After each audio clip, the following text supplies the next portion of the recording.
Okay, guys.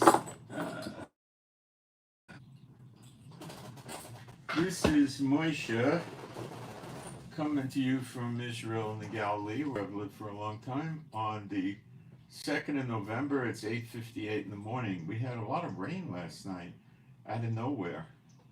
It's kind of early for the rain. 75 now, high of 81, low of 65. Really be a nice day. They're talking about rain today? Let's see. No, partially cloudy, which makes it even better. Tomorrow they're talking about rain.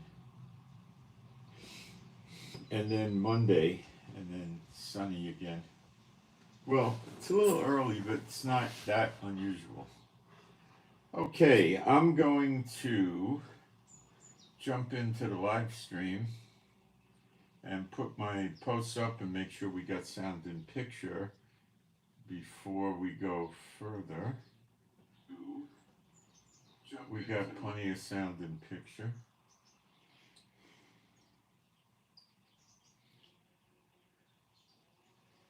Okay.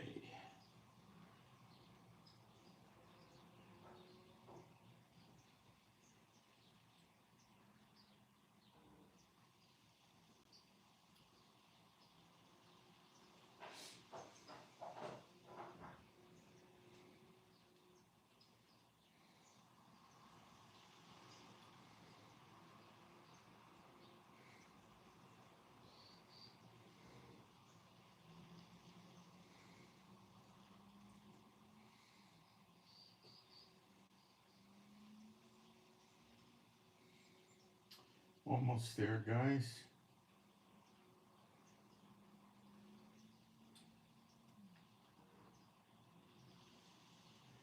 And I'm just going to put my email address up and then we'll get going. All right. Give people a chance to come in before I start.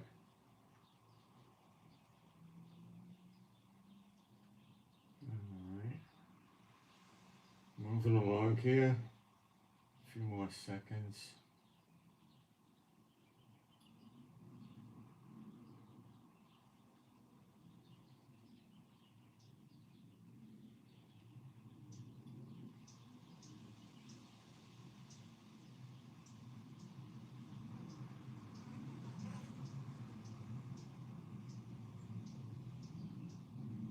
And good. Okay, probably get a lot of people here today. Being a Old New Testament believer, I'm going to do some praise and then we'll get going. There is no God like Jehovah. There is no God like Jehovah. There is no God like Jehovah. There is no God like Jehovah. There is no God like Jehovah. There is no God like Jehovah. There is no God like Jehovah. There is no Messiah like Yeshua. There is no Messiah like Yeshua. There is no Messiah like Yeshua. There is no Messiah like Yeshua. There is no Messiah like Yeshua. There is no Messiah like Yeshua. There is no Messiah like Yeshua. Okay, so what's going on? Well, Israel's still bombing Lebanon day and night, knocking out weapons storage facilities, command centers, operations centers, whatever we can get to diminish their ability to launch missiles and drones at us. And they're going down slowly but steadily, like the same thing that happened in Gaza. Their drone capacity, or their ability to strike with drones, is down by 70%, and their ability to strike with missiles is down 20%. These figures are a few days old. They haven't updated them yet. Yemen is still a lot of nothing. They launch stuff at us. It gets taken down just a tiny bit, 2, 3, 1, 2, nothing. Iraq, the same thing. Syria, nothing. We bombed a lot of stuff in Syria. We told Bashar Assad, the guy who runs Syria, that we're going to make war on him and destroy his government if he sides with Iran. And of course, Iran is telling him, if you don't help us, we'll kill you. So he's more or less keeping a low profile, probably living in a bunker, and letting Iran operate somewhat. How much? I really don't. But they're not doing much out of Syria. We bombed Syria quite a few times in the last 2 or 3 months. So they don't have much to work with in Syria. There's rumors, and Iran seems to be saying this, that they're going to attack Israel via Iraq.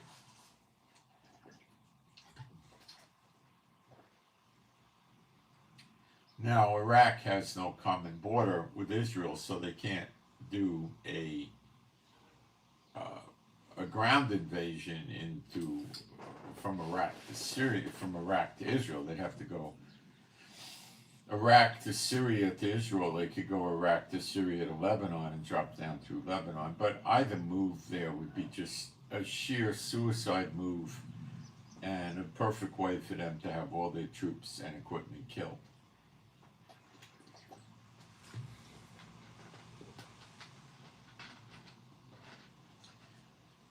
If Israel thought the best way to defend against Iran, Hezbollah, Lebanon, Hamas in Gaza, Yemen, the Houthis in Yemen, and the Iranian-backed militias in Iraq and Syria was to have missiles, instead of buying all the aircraft at very expensive prices, plus the maintenance and all that. Israel could have invested in 250,000 missiles like these idiots did. So what that would reduce down to is stupid. Let's say Gaza launches 400 missiles. Well, then we launch 400 back at them.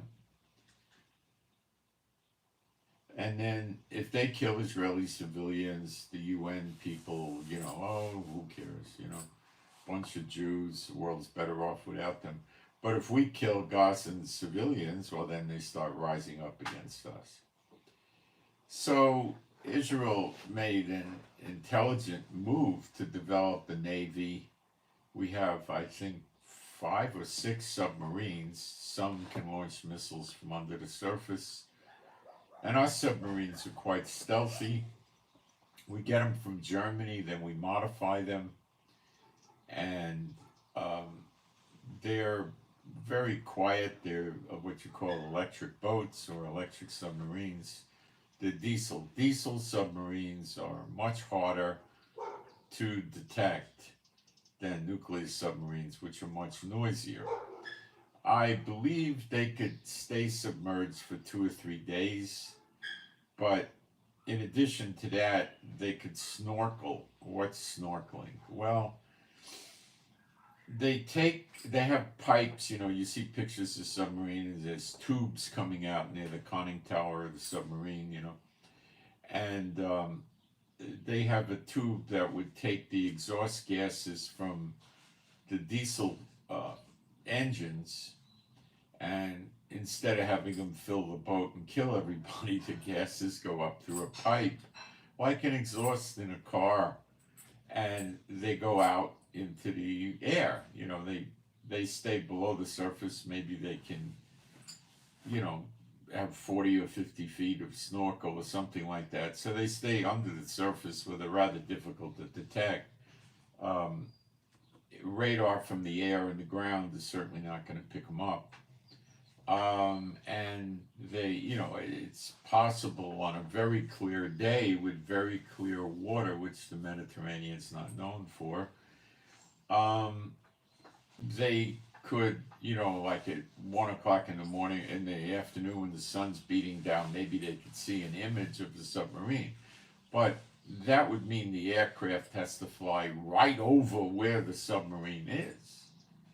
And the submarine would be moving anyway, and the submarine would detect the aircraft, and then they would stop the snorkeling, go back to back to the batteries, and dive and get lost before the plane could, make any damage or call it in or anything like that. So, our enemies don't have sub-hunters, okay? So that's, what we elected to do. Of course, they could shoot torpedoes, they can do reconnaissance, they could do a lot of things. The other thing, so while they're snorkeling and blowing the exhaust gases out from the diesel and charging the batteries, they have another tube or two that sucks air in and probably expels air from one tube and brings fresh air in from another. So they could replenish the air in the submarine, and they could probably compress air as well into tanks and things like this. So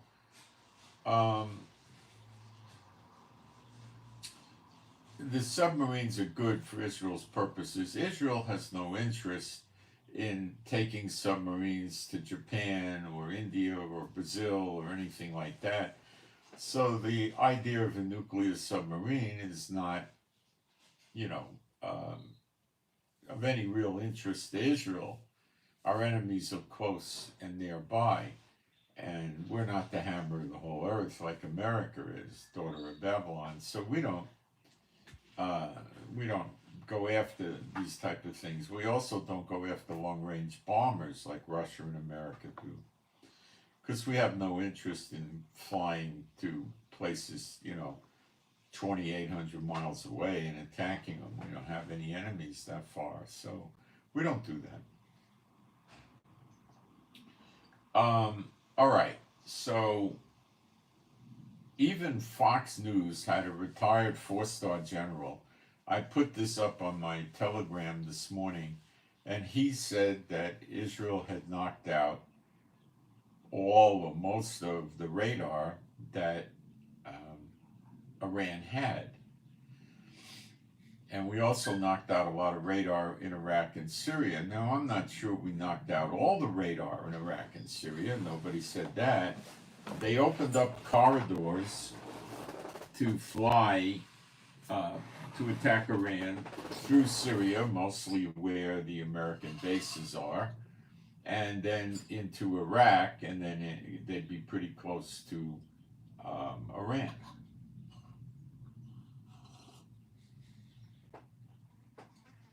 Now, Iran is not going to see them coming today because they don't have the radar to carry this out. Okay? And Iraq and Syria aren't going to pick it up because the radar is down in that corridor. They might pick it up. Now, Russia could help them.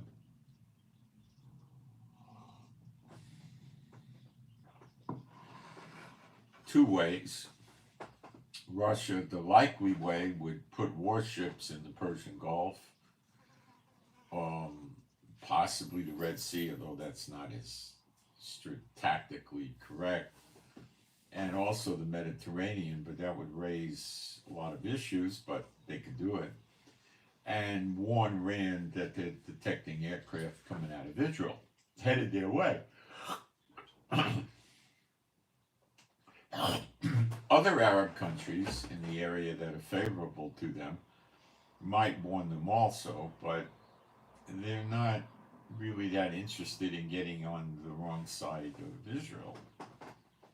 Okay? That I don't think they want. All right?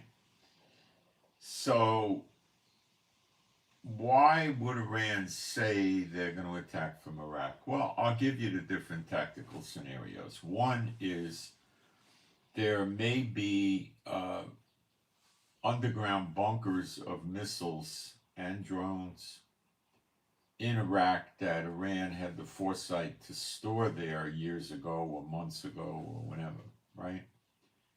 And Iraq will dig these up or pull them out from the bunkers and set them up and start launching. Israel will know about it from reconnaissance flights conducted by Israel and America. These could be drones, aircraft, whatever, right?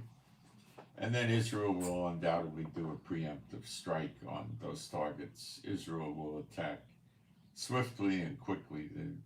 The distance to get to Iraq from Israel is substantially less than Iran, which is about 1,000 miles, and Iraq is probably going to be anywhere from 250 to 300 or 400 miles away, most of it. Okay, And they're going to put the missiles close to Israel and Iraq. They're not going to go all the way up near the Persian Gulf, far away from Israel. Why would they do that? It makes the flight time longer, more risk to the missiles getting taken down, etc., etc. They wouldn't do that. So Iran is seeming to say they're going to attack Israel through Iraq. They're kind of mentioning that. Now, is that going to be effective? I highly doubt it. I really, really doubt it. Why would Iran do this? Because they're basically, caught naked. They don't have defense. Their defense wasn't much of anything to start with, but it's still a risk to mostly F-15s and F-16s, and not a great big risk, but a risk, and it hinders the operation because you've got to be very careful. But if the radar is not there, and it's not there, you don't have to be so careful, okay? Is it likely that Iraq has bunker busters like 150, 250 feet under the ground full of missiles? I doubt it. But Israel's position on the Iraq government is going to be, if they just look the other way while this goes on, Israel's not going to give a hoot who or what they bomb in Iraq, although they're not going to go after civilian targets. They're not going to let the Iraqi government just, say, well, we didn't know.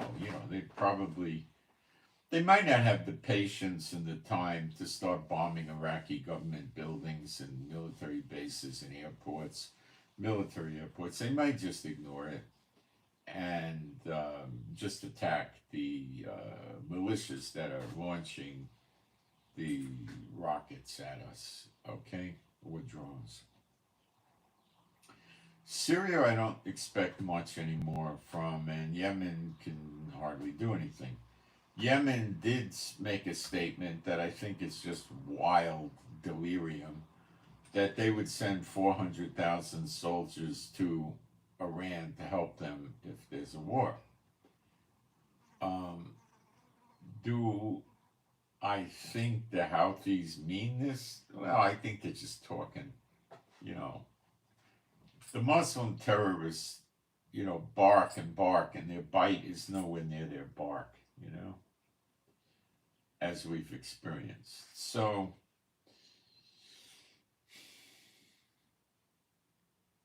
what if Yemen did do this? I think it's the theater of the absurd. You can't conceal, you might be able to conceal 1,000 guys going to Iran, moving in small groups of 20 or 30 on buses, like they were a religious organization or a university, something like that. But 400,000. Now you got to remember, an army marches on its stomach. You need food for 400,000. Okay? Where are they going to sleep? You need to have at least temporary barracks. Rainy season's coming up. We can tell them to live in the rain and cold weather, and you need medical, okay? You need communications, and then you need artillery, short-range missiles for combat. Well, they may not bring those, but they may not bring artillery. But would they bring tanks? They may not. What about jeeps and trucks? That's mandatory. Hundreds and hundreds. To move 400,000 soldiers? 5,000 trucks would be probably about right. Now, if Iran says, oh, don't worry, we got plenty of food, well, they're still going to need at least 1,000 or 2,000 trucks for other stuff they need.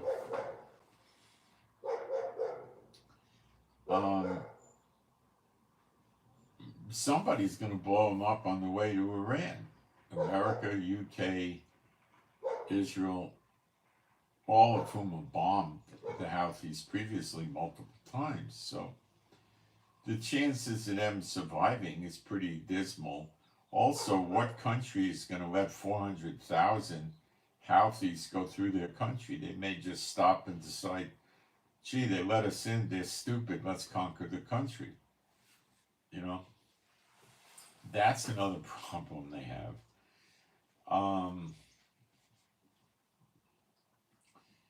I don't think it's even remotely realistic to see that. If they did come, what good would it do? The attacks are coming by air. Nobody's doing a ground invasion of Iran. I don't think they ever will. It's too hard. It would take, I mean, bare bones minimum, 1,000,000 troops. You'd probably need 2,500 to 4,500 tanks. You'd need 200 or 300 helicopters at least. Evacuations, transporting supplies to the lines, rescuing guys, and then you would need a few hundred aircraft to attack, bombers, fighters. Then you'd need Navy support. Who's going to give up? Who's going to collect 1,000,000 troops to go into Iran?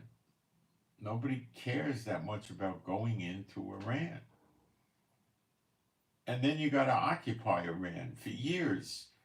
And it would take probably 1 or 2 years to eliminate the IRGC underground that they would establish. What's the point of it? I mean, it's stupid. You just blow up what you want to blow up.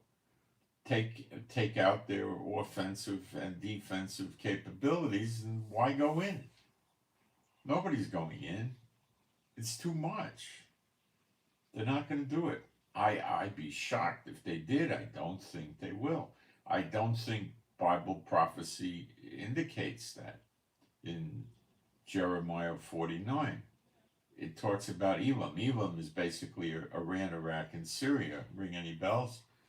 And it says that the Lord will destroy the bow of Elam, their might. And what is a bow? You know what a bow is, right? And it takes an arrow and it shoots it.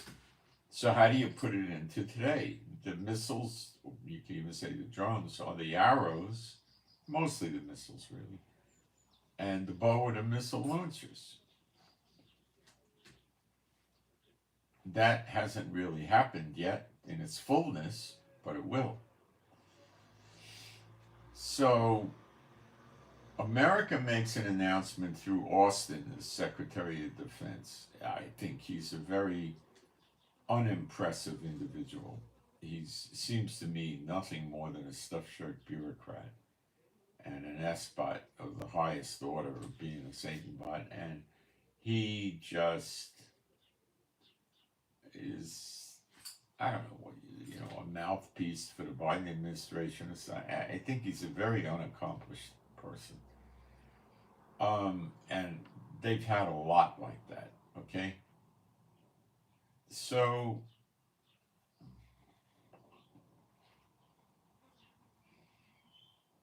he said they're moving another aircraft carrier group to the Middle East. Well, then it gets explained that this other aircraft carrier group to the Middle East is likely not leaving today or tomorrow.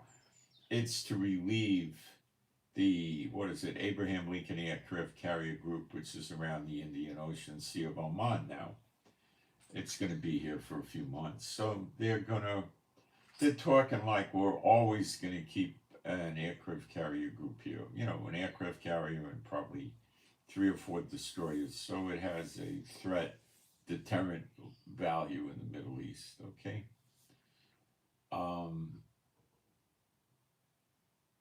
So that's not coming this week or next week. The Truman Aircraft Carrier Group is running around in other places. They never really stayed here. There are a bunch of destroyers and missile cruisers and submarines and things like that in the Middle East. I heard they have 1,000 aircraft. America has 1,000 aircraft spread in the Middle East.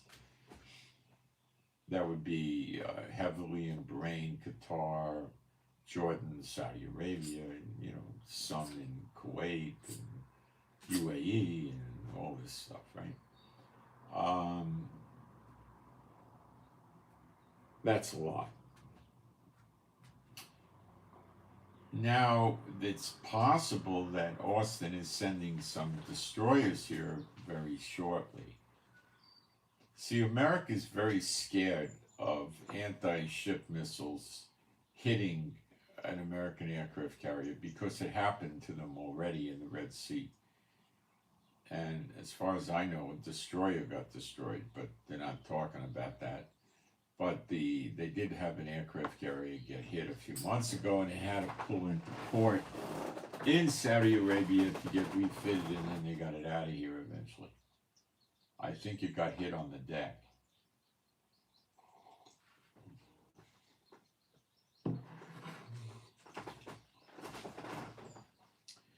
A deck is basically metal, so how would they fix it? They would get pieces of sheet metal that match what the deck is. They lay it in where the hole is. They torch out the burnt area and damaged area. They put the new metal plates in and weld them, smooth them out, grind them down and paint it or whatever, and that's it. It's not a big job. The damage inside the boat would be repaired also.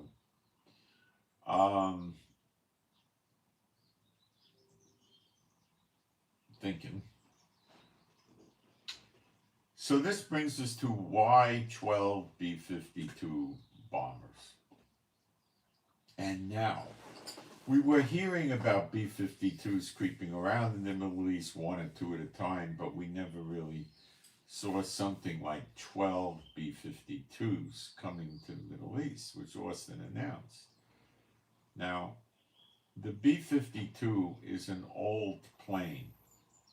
Okay, they used them in Vietnam, for instance, which was, 55 years ago or so. I guess they've modernized, they've rebuilt them. They probably do all the work to, change the stress in the wings and the fuselage and rebuild the motors and whatnot. I knew a guy who used to fly B-52s during Vietnam. They have 8 engines. They're not supersonic, but they could probably go, 600 or so miles an hour, something like that. They could go at high altitude and they can carry a tremendous payload. I believe they can carry 84, either 500 or 250 pound bombs. I can't remember. 84. 84. That's saturation bombing, and then they got 12 of those. But I don't think they're interested in using B-52s for 250 or 500 pound bombs. Israel can do that all day long. F-16s and F-15s can do that all day long. What I think they're going to use them for is to carry these heavy bunker busters. Now, I don't know if they're going to use 5,000 pounders, 20,000, 30,000. They go all the way up to 30,000 pound bombs, which the B-52 can carry. I don't know how many, maybe 2 or something. The stealths, I think the B-1, B-2 stealth bombers can carry these also, and they've been showing up in the area too. They bombed Yemen recently. I don't think they need the B-2 or the B-1 stealth bomber because there's no real radar risk in Iran. And the B-52 can carry way more ordnance than I believe, than the B-1 or the B-2 stealth bombers. And they don't want to expose those bombers unless they have to. So I believe that these B-52s are, without a doubt, to take out the Iranian nuke facilities. Now, they're scaring the Americans. You know my position on nukes. If they really had them, they would have used them like 30 times. And they've never been used. What happened in Hiroshima and Nagasaki was incendiary bombs, like what they used in Hamburg and Berlin just before they hit Japan. the damage to Nagasaki and Hiroshima was identical to Tokyo damage, which was basically fire. Incendiary bomb is fuel, big suckers that they blow up in the atmosphere. Not when they hit the earth, they blow up in the air, and then fire goes all over the place. So you saw this girl, pictures of maybe a 10-year-old girl running with no clothes on in panic. Well, her clothes got burned off. She didn't take them off. You know? There's a bank building right outside, I think it's Hiroshima, that had its windows blown out. There was a brick building, it was still standing. So I don't think there was any 3,000 degree temperatures melting the windows that got blown out. And some days after, they rebuilt, they put new windows in, and the bank building was open for business. And nobody was glowing in the dark. Cherry blossom trees at the blast zone, the edge of the blast zone, which if it was Nuke would have been hit with radiation, went into bloom the next season.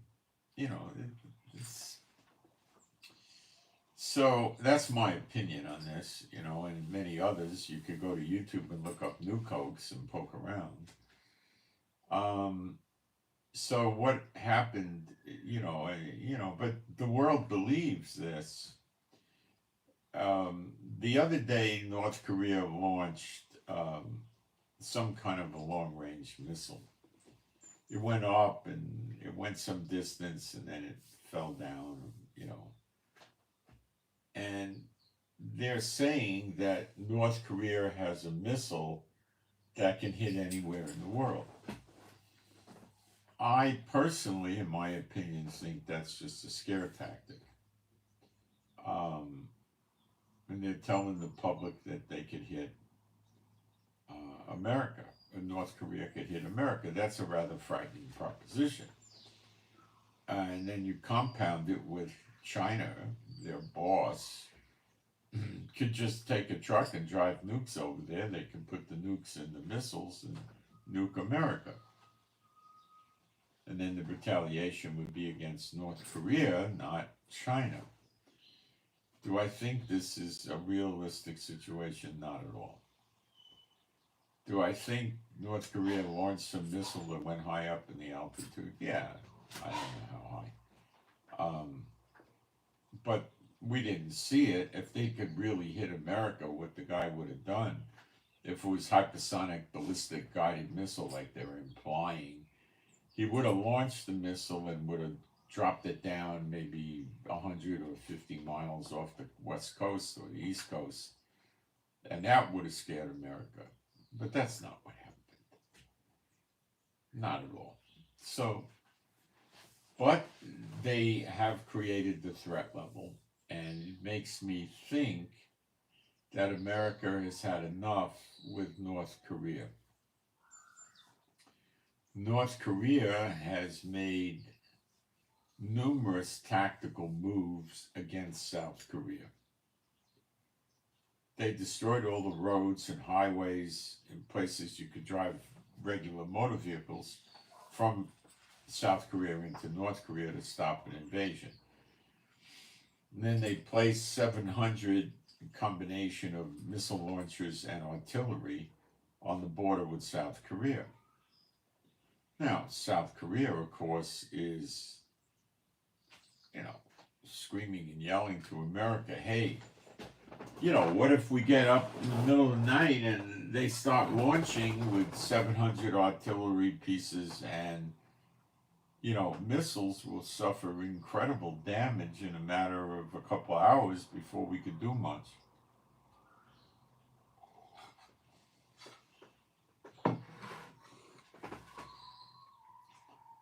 Biden would say, wait, restraint, negotiate, the standard idiot administration that he has, in my opinion. So what it looks like now is Biden is sort of coming out in the open and saying, well, North Korea is a threat to the United States. If he goes to the American people and says North Korea is a threat to South Korea, what are the people going to say? Well, I don't need another Samsung TV. I don't need a Kia car or a Hyundai car. You know, who cares, right? That's how the American people are. Pull all the soldiers out of our base and over there and let the chips fall where they may. Give them weapons if they want. Give them food. Give them money. You know. So he has to create a threat to the American people that they can understand, and then they would back his efforts. So they took advantage of this recent missile test and they created a massive nuke scare on the American people because they're believing that somebody wrote scare tactic. Yep. Because they're getting the American people to believe North Korea could shoot missiles into America. So you got to understand, Kansas City hit with a 2,000-pound explosive warhead missile, or nukes or both, and they get scared.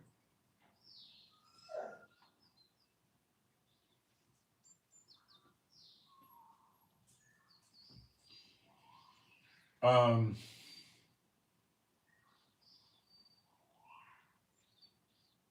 what our government's telling us in Israel is when Iran fired at us the last time on the 1st of October, I believe, um, there were no um, hypersonic missiles. I don't think they have.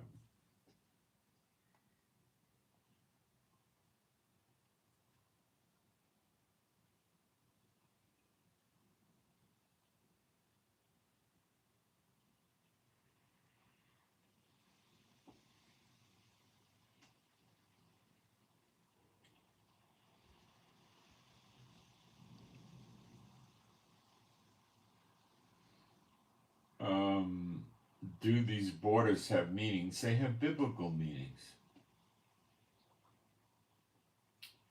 Um,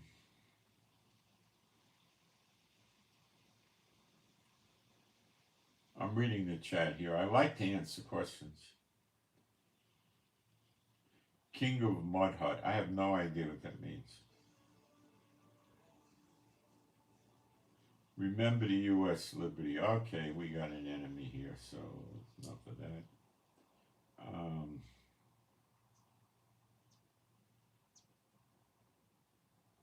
Trump 20. Please don't election campaign in here. I'm not blocking you. I'm just taking the post down. Another with the liberty.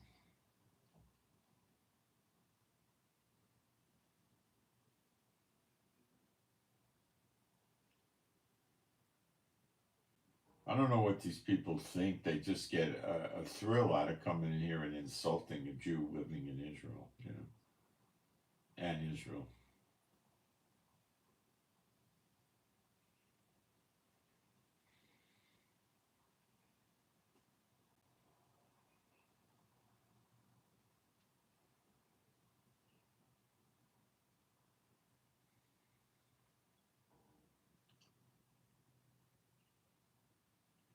I wear sunglasses because I spend a lot of time with the screens and they keep my eyes relaxed. I'd say that I must have said that 20 or 50 times. I don't read the chat. I am reading the chat.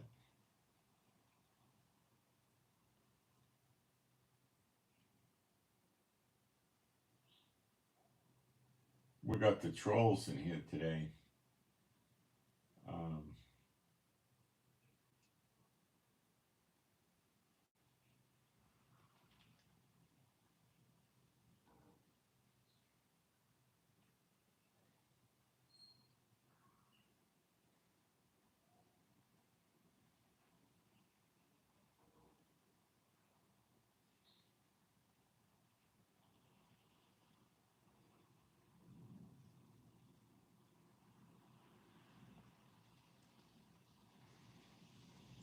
Boy, we're just full of trolls today.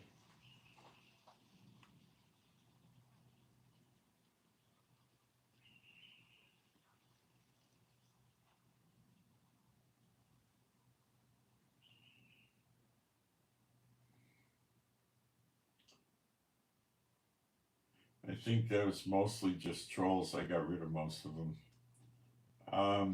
Okay. I don't know what children. The Bible says children would be disrespectful, and they're children mostly. They live with their parents. They go to school, public school. And they come in here and they just insult adults and think it's so cool. And that's what they do. Okay. So America has created motive to attack North Korea. Does that mean that a war with China is imminent? Not imminent, but likely. North Korea has a border with China. And if North Korea fell to America and South Korea, military bases with lots of missiles would be set up very close to China's border. And the flight time of swarms of missiles that are not real big, expensive missiles, just, short and medium range missiles and drones would be massive. And the response time from China would be rather limited. It wouldn't have a lot of time. So it's a real threat, plus bases would be set up, and all kinds of stuff. China would be very nervous about something like that. Japan, that has a nice military, and they are good fighters, as are the South Korean. I'm telling you, South Korean soldiers and Japanese soldiers fight. They're not lunatics like Hezbollah or Hamas. They are cold, calculating, not fearful soldiers, but they don't run it, just trying to become martyrs. They don't do that. They're smart and they fight hard, but they calculate what they're doing. They have tactics. They're not idiots. Okay, Taiwan military, I don't know about. So the threat levels in the Asia-Pacific theater for the United States and NATO and the European Union, you could throw in there too, are really three. South Korea, Japan, and Taiwan. All three of these countries manufacture things that are rather important to North America and European Union. They don't want to see them go. The lesser threats to the region are Guam, which is basically a military base for America, the Philippines, which has got a lot of strategic value in an Asia-Pacific war, and to a much lesser extent, Australia, that will participate in the war against the North Koreans and the Chinese, but they can't do much. They could send, 2, 3 warships, a few airplanes. There wouldn't be much importance. Would they get into the fight? They would. They would be aggressive and they would get into the fight. But I don't think if they got into the fight or they didn't get into the fight, that it would amount to a hill of beans for the U.S. and NATO. Okay? I don't think it would be meaningful. So, what we're looking at is, and don't take this lightly, in the Middle East, it looks very plain to me that these B52s are only here to take out the Iranian nuclear facilities, which I believe there's 5 of. Although one was recently on fire, but I think that was an above ground facility to make electricity.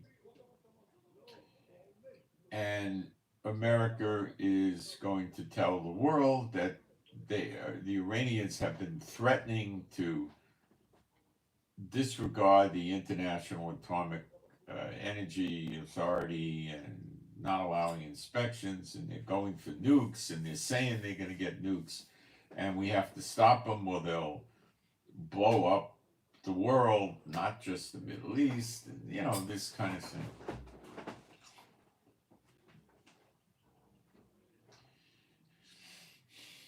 and it's not going to create very many civilian casualties at all. It's imperative that, well, it has to happen that these nuclear facilities are never unmanned. They're going to have a certain amount of security detail in the facility and around the facility. And there's going to be people in the facility any hour of the day. They'll be working on their jobs, or if they're just running a day shift, then the people in the other hours will be there doing, janitorial maintenance, perhaps clerical work. There'll always be people there, and they're going to get it. They're going to die, but it's going to be a small number. If they attack, like on a Tuesday at 11:30 in the morning Iran time, there'll be a lot of casualties.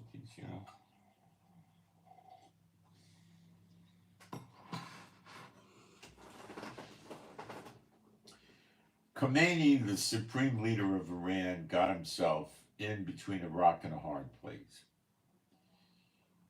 He had to do something to keep the Houthis in Yemen, Hamas in Gaza, Hezbollah in Lebanon, and the Iranian-backed militias in Iraq and Syria in place with them.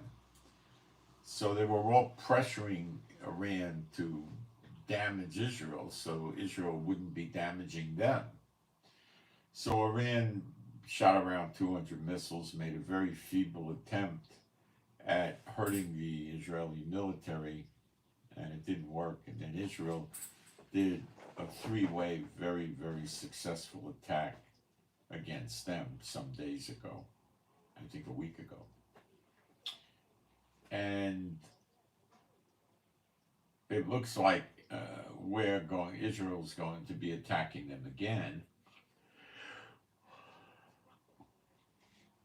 And the question is, what is Israel going to attack? To understand that, we have to go back to BRICS. BRICS is up and running. BRICS is dead bent, and they don't talk about this in the media, but BRICS is dead bent on attempting to destroy America and NATO countries, basically you could say the whole EU, economically, like America's been doing to them with sanctions and weaponizing the US dollar and controlling the SWIFT system. So they got this blockchain digital currency, they made paper money, and they have a debit card for BRICS. So, and BRICS expanded the other day to, I think it's 27 or 29 nations. They control 40% of the world gross national product, which is not a real correct term, but you know what I mean. And this is because you have Russia, India, China in there, and a lot of smaller countries in BRICS, okay? And the amount of dollars they trade is massive, and they're attempting to trade as much as possible, or 100%, without anybody using the euro or the dollar, which is going to drop the demand for the US dollar, not a little. The G7 controls 10% of the gross world national product. They control 40%. It's not going to drop the US dollar and the euro a little. It's going to drop them a little in the first month or so, maybe 6-8%. But given a few months, it'll drop the value in half or more, maybe 70% drop. This will cause America to not be able to handle their massive military spending, their welfare state, and all the other things they do. So America will go to war for this, and they have. Any country that ever threatened going on a gold standard, they would attack. Switzerland was the last country to use actual gold, and they stopped in 1988. Gaddafi tried it, and they attacked Gaddafi and killed him. Or was he Libya, I believe? I think it was Libya.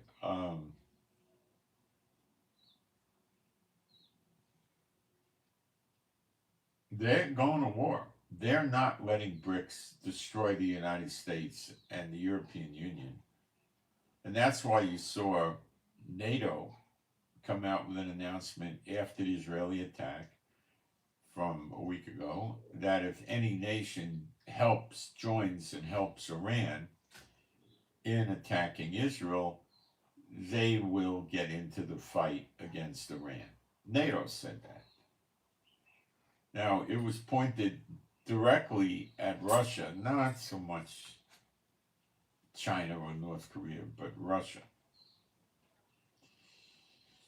Russia maintains relations with Israel and Iran at the same time. And the reality, I know Putin threatens everybody every day or every other day, but the reality is Putin's hands are full in Ukraine. I mean, he's buried there. And he can barely hold on in Ukraine. He's getting so desperate, he's having North Korea send soldiers to him to use in Ukraine. And these soldiers are doing a very good job of getting themselves killed by the Ukrainians, who are tough fighters. Ukraine has offered to send soldiers to Israel to help Israel. And Zelensky's a Jew, the guy who runs Ukraine. But Netanyahu doesn't need them, because what's a soldier with a rifle going to do in Israel? I mean, the war is air wars, it's not meaningful.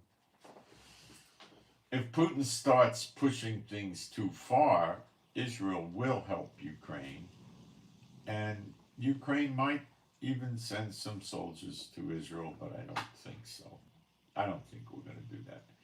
But it might happen. Now, I'm going to tell you something that I don't have a direct scripture for, but I think it could have some value and validity. In the last few days, like 4 or 5 days, I'm noticing more Israelis getting killed by attacks from Lebanon and I think also from Iraq, drones and missiles. We're seeing a very marked extreme absence of this. Now it's happening. And when we used to see it previously, it was normally non-Israelis that got killed, like the 12 Bedouins near Lebanon and stuff, which are a form of Muslims. Okay? So now we're seeing Israelis getting killed, and some foreigners too, coincidentally. And this might be the Lord showing Israel that they better step it up, because the threats are getting worse.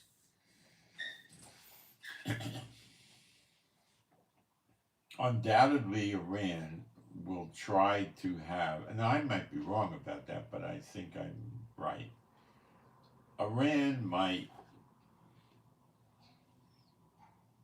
and I think they would, have the Houthis do whatever they could do against Israel, and have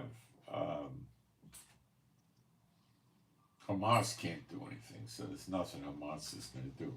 If Hamas tries to make a rush for the border to invade Israel and attack the Israelis again and just do a suicide, banzai attack, like the Japanese soldiers who put their bayonets on and rush the American lines in World War II, getting mowed down, but they keep going.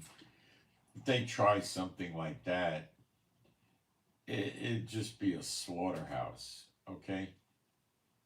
They would be hit with helicopters, Apaches, they would be hit with jets, they would be hit with a lot of artillery, they would be hit with machine gun and tank fire and mobile artillery. It'd just be a massacre, okay?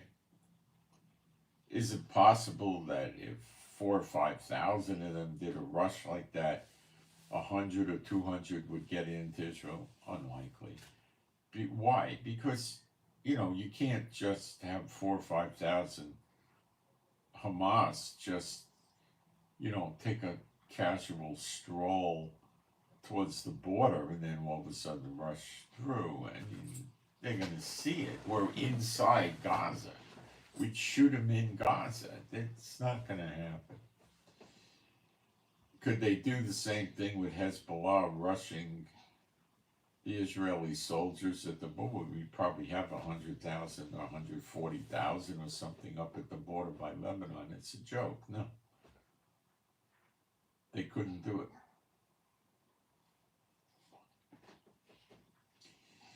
We did destroy some tunnels that were rather large, that were, I don't think they were actually going into Israel.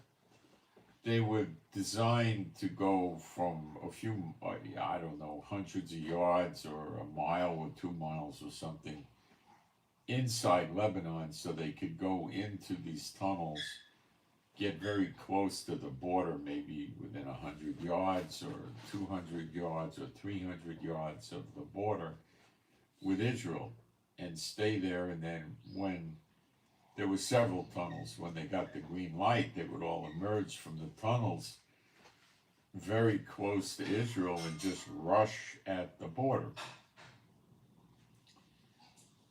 That could be a bit of a problem, because we may not see them collecting and coming, because they have mattresses and food and things like that in these tunnels. It was designed so the Hezbollah soldiers could stay in the tunnel for perhaps many days at a time, so they could build up over 2 weeks and just feed them in more gradually, so we may not really see a massive buildup. But these tunnels aren't anymore. Now, they might have one or two we don't know about, but that's probably not going to work for them. Digging tunnels into Israel didn't work because we would detect them. We have good tunnel detecting equipment, and just clog them up with, various devices we have, like a hard foam, or blow them up or whatever. So I don't think we've got a risk there that's of any serious nature, and it's probably extremely unlikely to happen.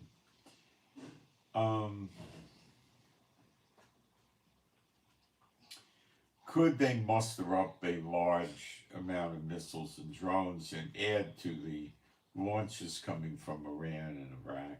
Yes. What would that accomplish? They would lose those missile launches. A lot of them would be getting killed. We've pretty much managed to cut off the flow of weapons from Iran into Lebanon, which was going Iran by ground to Iraq, by ground to Syria, up by the border with Lebanon. But we keep blowing up the roads and the highways and bridges and any other means of transport. You got to put these things on trucks, and the trucks aren't going to be able to make it through if there's no road to go on. And as the wet weather proceeds, it'll be more and more difficult for them, because now they'll be dealing with mud. But we've cut that off. So Lebanon's not replenishing their weapons, and their leaders keep getting killed. And they're getting defections, they're getting surrenders. They got a lot of the people in the Lebanese government are opposed to them, and the civilian non-Muslim population is opposed to them, and they're having trouble from the non-Hezbollah Lebanese that aren't Shiite Muslims, or maybe not Muslims at all, which is a lot of Lebanon. Lebanon has a lot of Catholics, a lot of evangelical types. They got Hindus, Buddhists, atheists. They got all sorts of stuff up there.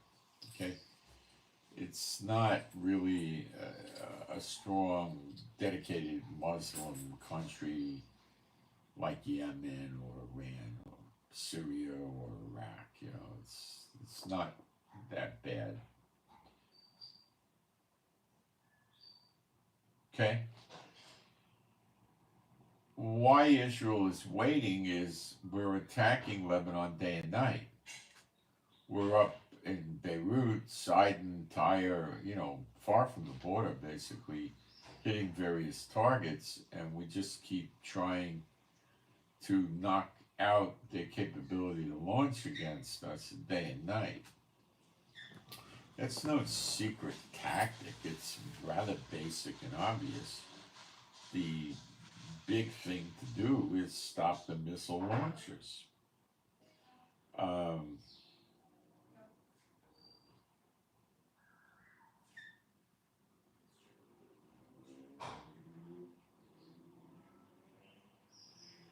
I'm looking at the chat. Northern Ireland, okay.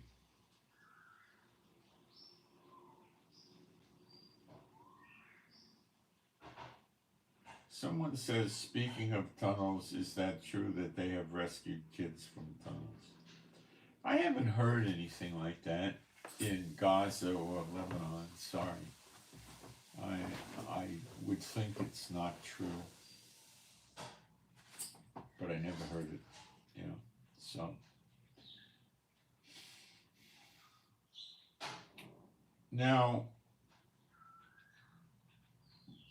what this is the gray area here is the Biden administration telling Netanyahu, wait until Iran and or Iraq and or Syria militia groups attack you before you counterattack them. Biden's administration could be saying that, but at this stage, I don't think so. I don't think so.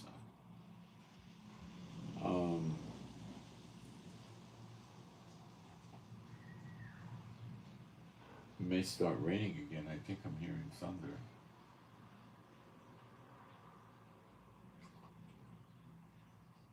The window's open. If it rains, I gotta run out and get the dogs in, which will take a minute or two. So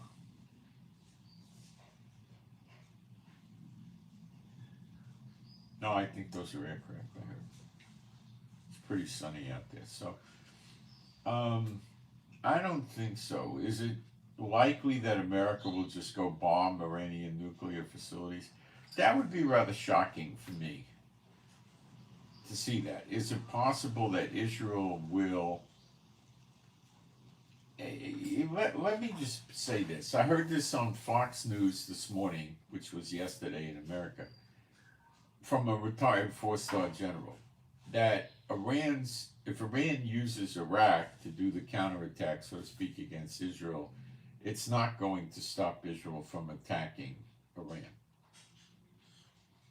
Okay? And I agree. It may postpone it a few days, but because after the aircraft are used, they got to go through servicing and they got to get rearmed, and it may take 2-3 days stall period or something like that, or it may not. It may just be 12 or 24 hours or 36 hours till we attack again in Iran.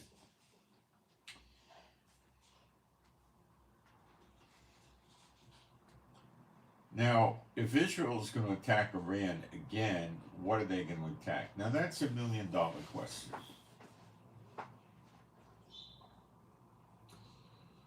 Probably, if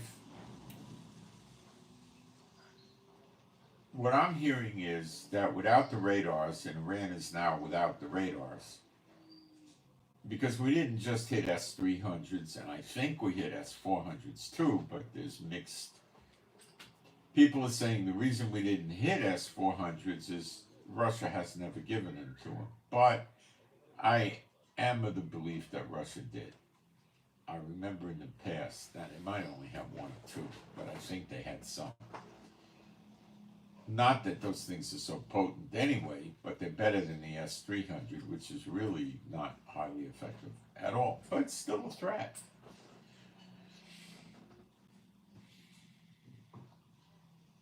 So without the radar, they can't guide their missiles. And that's probably why they're saying they're going to attack Iraq, because there's probably a supply of these missiles in Iraq. Is it possible that Iraq will attack American bases in the area that they have been threatening to do since Israel attacked Iran last week? Yes.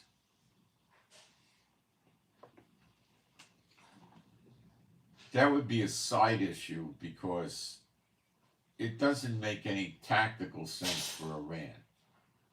All that's going to do is get America extremely mad at them instantly. And it's not going to have them save face with Israel. I don't see it. They're going to try to hit us from Iraq, and I think we could expect preemptive attack by Israel into Iraq.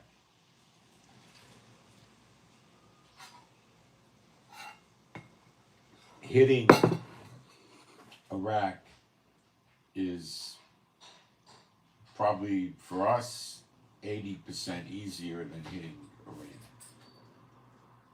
Much, much easier. Especially since we took out their radars, too.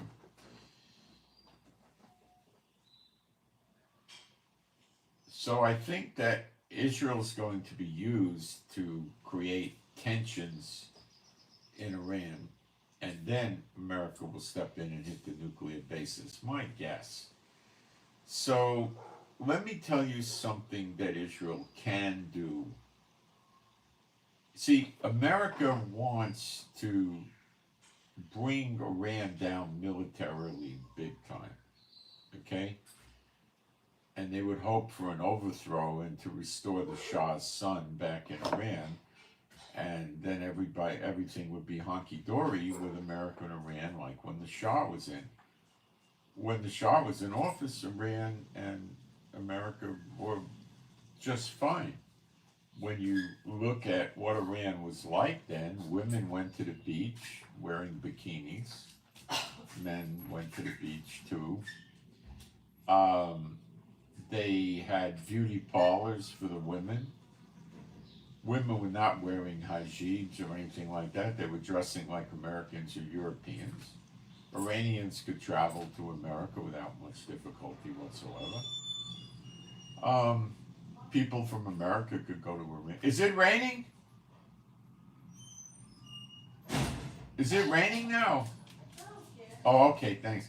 People could, there was a lot of friendship going on between the Shah's government and, Iran and Israel. They had sidewalk cafes in Iran where people would sit down, they'd have, I don't know, espresso, cappuccino, coffee, wine, beer, sit and talk outside or whatever, right? And they did have a significant Muslim contingent in the country that eventually overthrew the Shah. The Shah got old. I don't know what his problem was, but he was living the high life like the Emir of Kuwait or the king or the boss of UAE and the Saudis and all that, palaces, big jets, the standard operating procedure, yachts and all this garbage, diamonds the size of golf balls, that kind of thing. Well, not exactly that big, but, that kind of thing. And they overthrew the Shah, and America never liked that.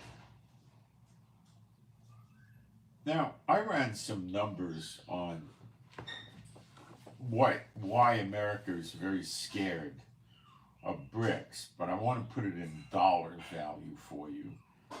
So what I'm going to do is show you the dollar value of the Iranian oil production and the Russian oil production, which is a combined approximately 11 million barrels a day. 11 million barrels a day, Russia and Iran. I'm leaving the UAE out of it. They're not that huge. And I'm leaving the natural gas out of it because it's much, much cheaper. I think the Russian natural gas is about $200 million a year, and it's far less with Iran. Russia and Iran also sell other things, coal and minerals, but we're going to just keep with the oil. Okay, and we're going to value the oil at a very low figure of about $70 a barrel. That's all. I'm not going to, it could easily go to $200-300, but let's just value it at 70, which is approximately where it is today. And the combination of this is $770 million a day. Wait a second. Scratch that.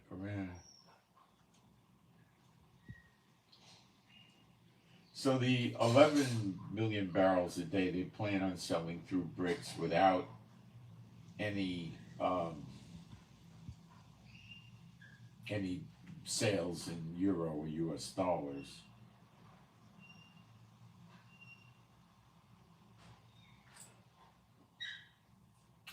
That's about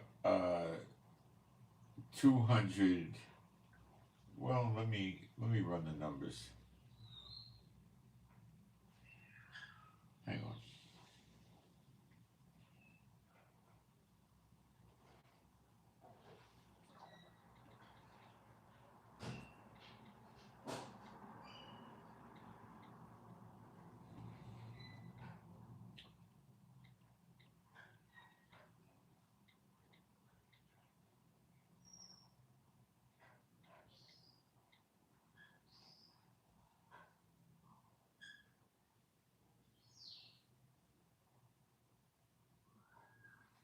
Hang on a minute.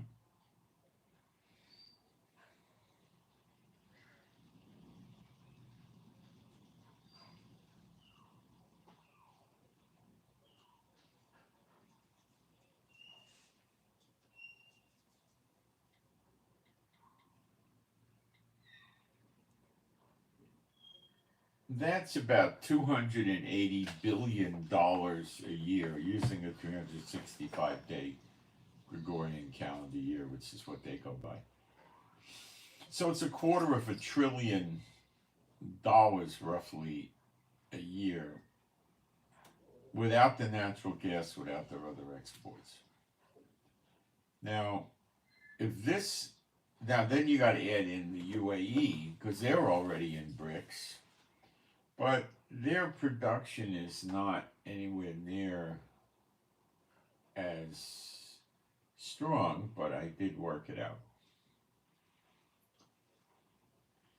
The UAE produces 3.7 million barrels of gas, petroleum a day, and that comes to about $95 billion a year. That you have to add into the other figures. The natural gas that Iran produces is about 1 million cubic feet of natural gas a day.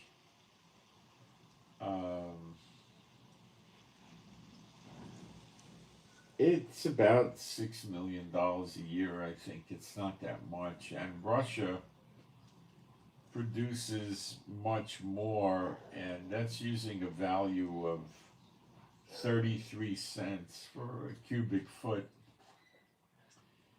Unless I got something wrong, Russia's generating about $200 million a year, but then there's coal and other things. It all adds up. It's going to probably hit, when you get into the minerals and other things, just the UAE, Iran, and Russia want to sell without using the dollar or euro, you might get a lot closer to $1 trillion a year. And this is a massive, well, not a trillion, you're going to get higher. And it's a massive amount of money that's going to be sold without use of the dollar or the euro. And that's going to collapse the dollar and the euro because the demand for it is going to go down. So there's going to be more sellers than buyers, okay? So then the sellers have to reduce the price to make it more attractive, and then the buyers that need the dollars for something buy it. BRICS is not going to 100% be able to stop these 20-something, 28 countries or 27 countries from buying stuff with the dollar, but they're going to diminish it as much as they can. So, and also other oil-producing countries are going to start using the BRICS, okay? So, I mean, like Saudi is already selling oil and natural gas without using the dollar or the euro, and they're not even in BRICS. Then Oman will do it. Kuwait will do it. And, so you're probably going to get, by the time the smoke clears around the world, Brazil will do it. Many countries will do it. You're probably going to be about $1 trillion a year not being conducted in dollars and euros, and that's going to sink the economic ship of the EU, which would take NATO down, and America. Of course, South American countries, Asian countries, African countries will suffer too.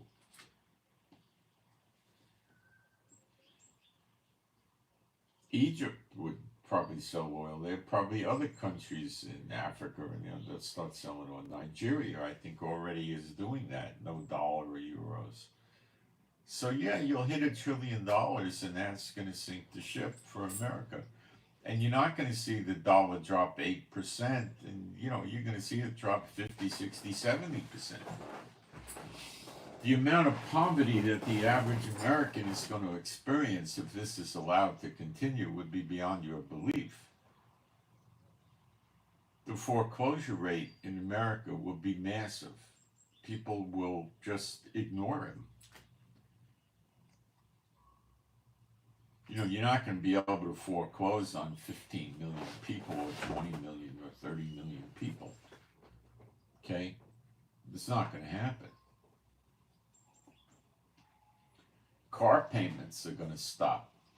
You're going to repossess all the cars. What are they going to do with them? Sit them in an old airport runway to rust and rot? People will rise up against the banks and the car companies if they try to do repossessions in the tens of millions. They'll just rise up.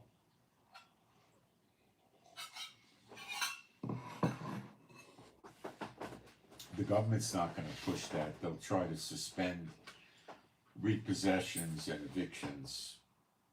It's pointless. What are they going to do with the houses? The bank takes them. Who's going to buy the house? Nobody. Who's going to buy the car? Nobody. Credit card debt. They're not going to be able to repay. Will the banks be able to just cancel the credit cards? Well, they probably would do something more devious. They would, let's say the person has a credit card with a limit of $10,000 and they owe $9,100 on it. Okay, so they have $900 in clear credit. The banks would probably reduce their clear credit down to they owe $9,100. They'll make their credit line $9,100, so the people can't charge anything anymore until they reduce the debt. And the government's not going to be able to stop that. Banks will fail like crazy because there's not going to be any money coming in. On the credit cards, on the loans, they make business loans, personal loans, all kinds of loans. The loans revenue is going to fall apart. And the banks will initially be in trouble and they'll close branches. So you might see a bank that's got 22 branches in Kansas City or something like that. They'll go from 22 to, 12, and then they'll go to 6, and they'll try to stay open, fire people. The airlines will go nuts. They'll probably go bankrupt or leave America, or I don't know what they'll do. Okay? So you're going to have a situation going on in America. I don't think it'll ever get this far because we're in end times, but it would be people are living in their house, not paying their credit cards, not paying their car payments, not paying their credit card payments, and not working. Okay?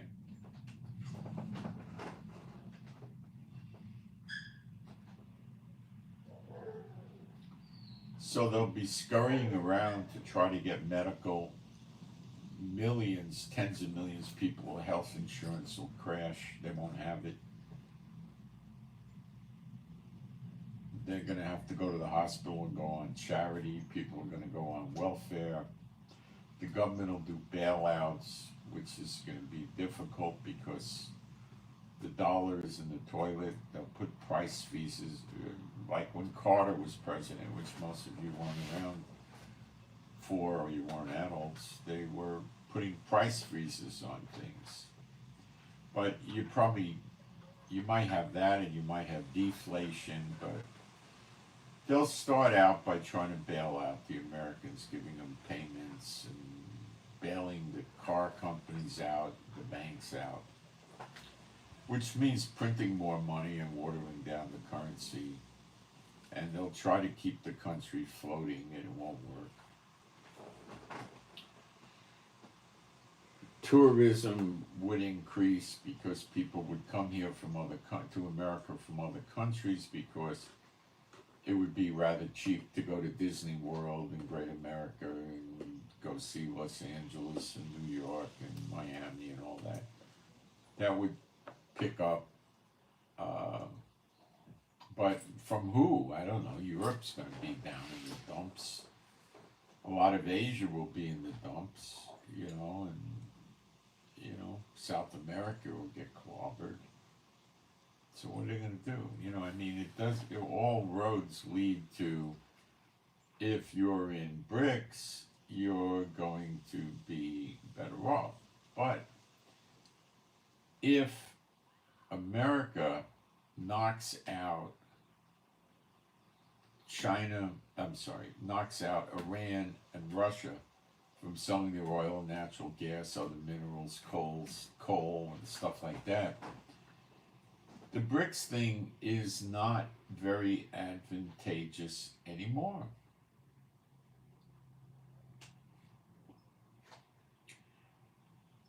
And people will not want to irritate the United States. People like who? Kuwait, Bahrain, Qatar, Oman, Saudi Arabia, and the UAE. They're going to fall back. They're going to try to fall back in line with the United States. And BRICS is just going to be another experiment that failed. And that's it.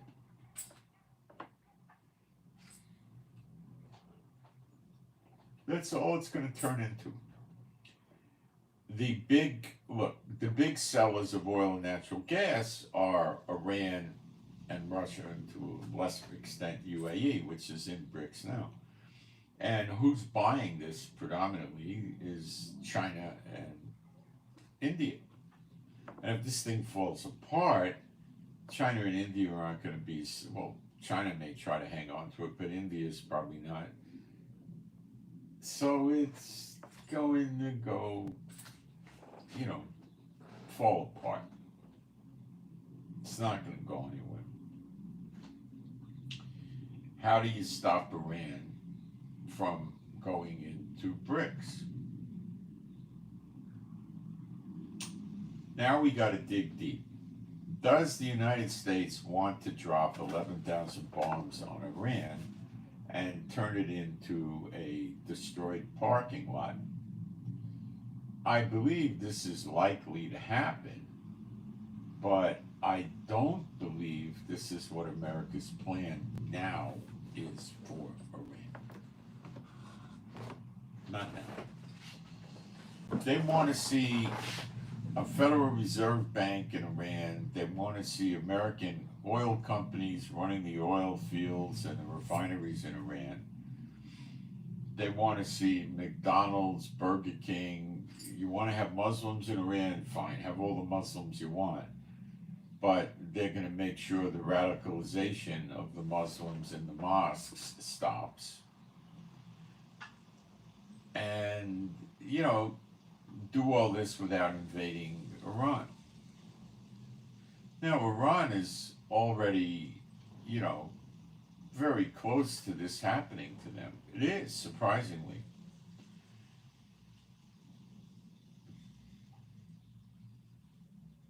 Iran is, I believe, not able to missile attack us, so they're going to use Iraq.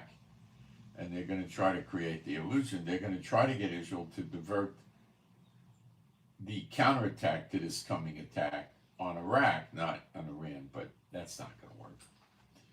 So, what could Israel do that would make Biden happy, that Biden would really like? Easy.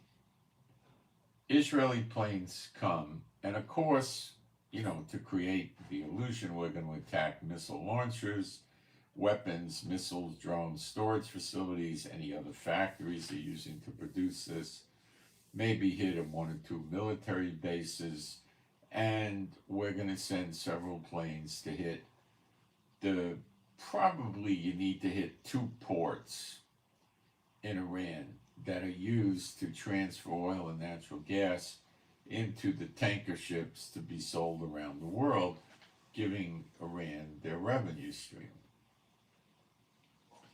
Now, this is child's play to do.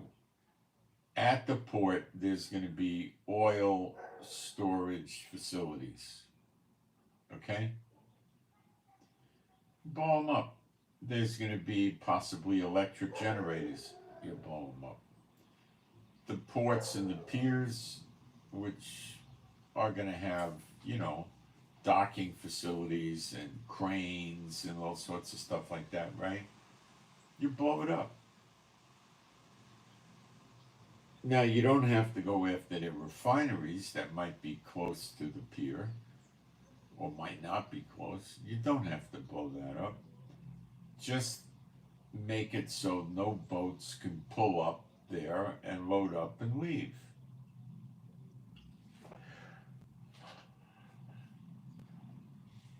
I would say the most Iran has is 3 ports that it could use for these activities. It has one great big one and one other one, and it might have another one after that.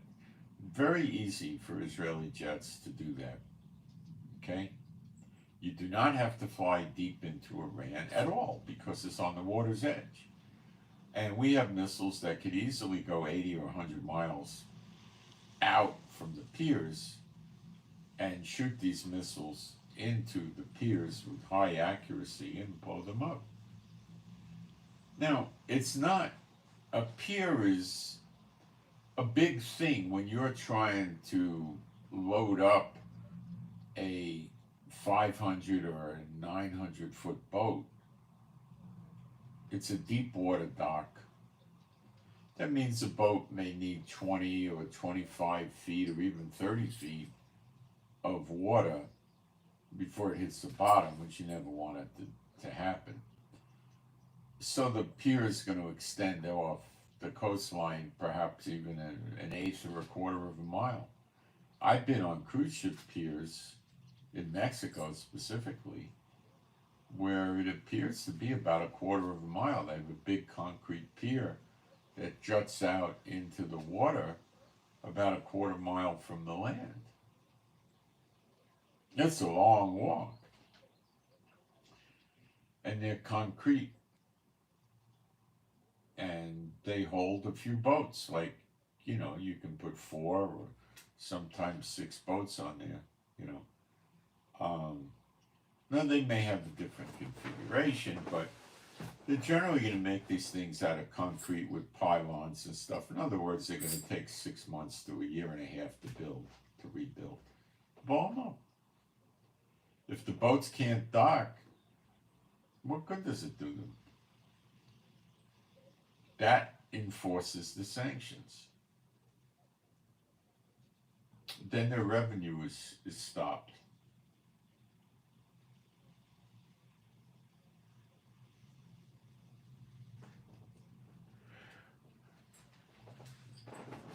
So what happens then? Well, the Iranian government collapses. That's what happens then, and the revolutionaries would overthrow it. But would Iran stop there? So in other words, Israel goes in and attacks a couple of military airports, some bases, weapons storage, and hits 2 or 3 piers and destroys the piers. And they probably would destroy a lot of the things that are on the ground near the pier. the storage tanks for the oil, um, other things, the pipelines that bring the oil into the boat, and all that stuff. Boom, boom, boom, boom. The buildings, the offices, stuff like that. Okay, you gotta, 1 or 2 years to rebuild it.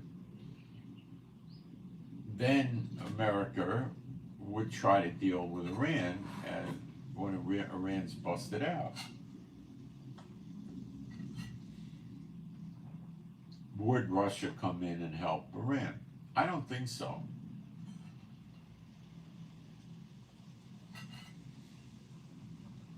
It could be. Russia said they would. And Putin tends to meet what he says he tends to do, but he also makes a lot of empty threats. But when it comes to his allies, he usually holds true.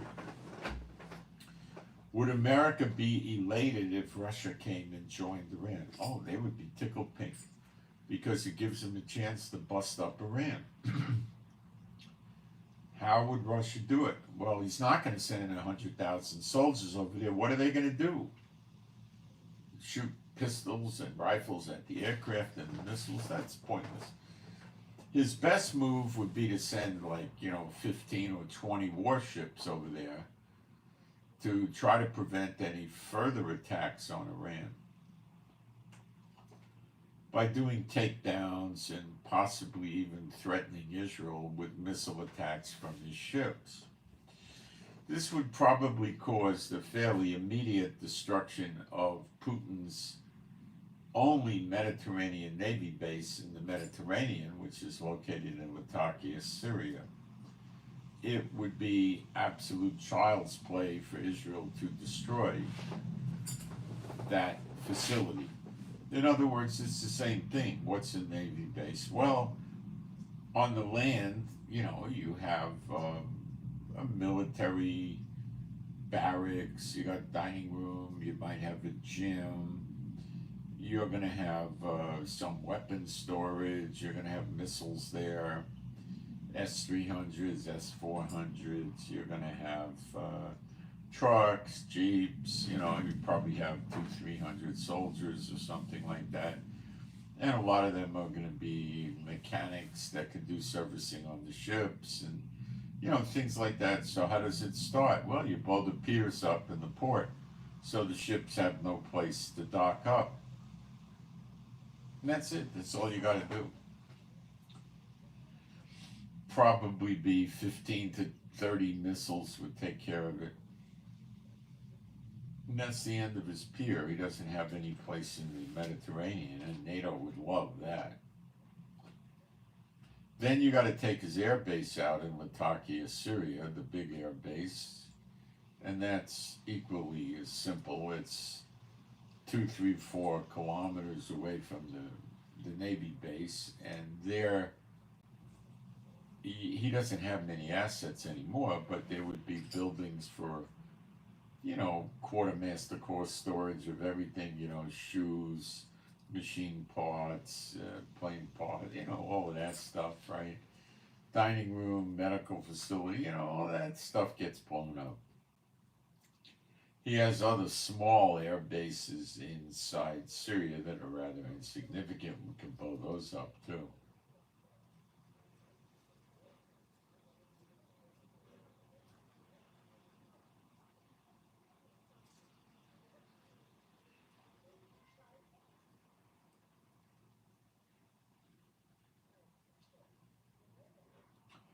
So there's going to be an attack on Israel by Iraq.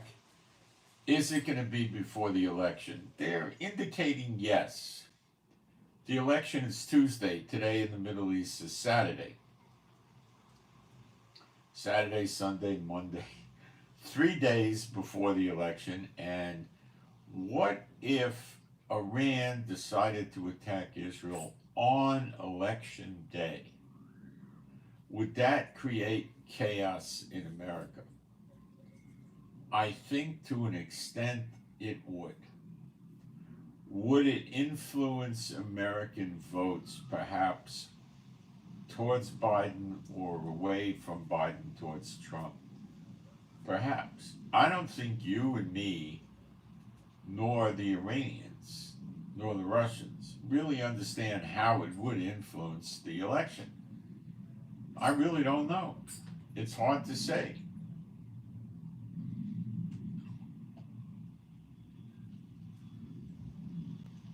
It wouldn't be like Biden to encourage an attack on election day because it's going to help him. I don't know if it would help him.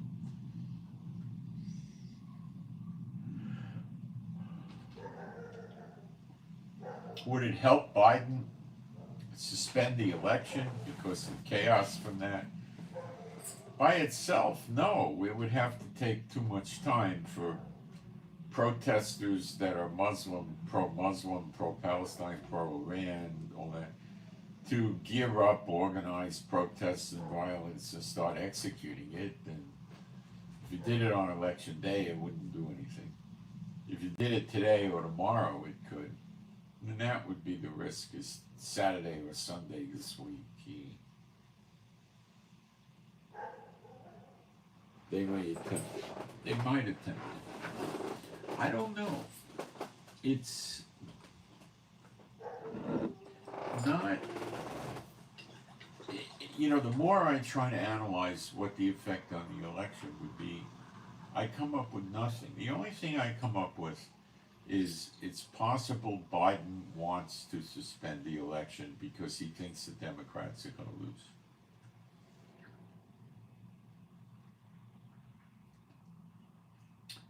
For that to happen, there would have to be a lot of protesters around the country at many different polling places, shutting them down, burning ballots, destroying things, assaulting people, general chaos. But it would have to be in like 300 or 400 places. And then Biden could declare martial law in those cities and shut down. He wouldn't do martial law, just shut the polling places.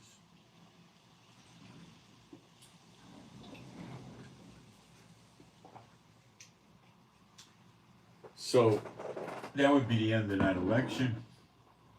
He would say December 5th we'll do it again, and then January 5th we'll do it again. We still have time. Postpone it from December to January. We still have time to count the ballots and have a decision before January 20th when the swearing in is. Or even postpone it beyond that, and he stays in the White House. And then he gets over on Obama because Kamala's not in, and he gets over on Trump because Trump didn't even get a chance to get voted in, and he stays. Is that something this moron might do? Yeah. It's something out of DC Comics, but these nutbags that are in his administration are definitely capable of extreme stupidity, and they may try it. Do I know for sure this will happen? No, but I would say it's a considerable risk. I wouldn't just say it's never going to happen. That's not a great way of looking at it, Let me look at the live stream. There's more stuff we need to talk about. What's happening on an American basis in America.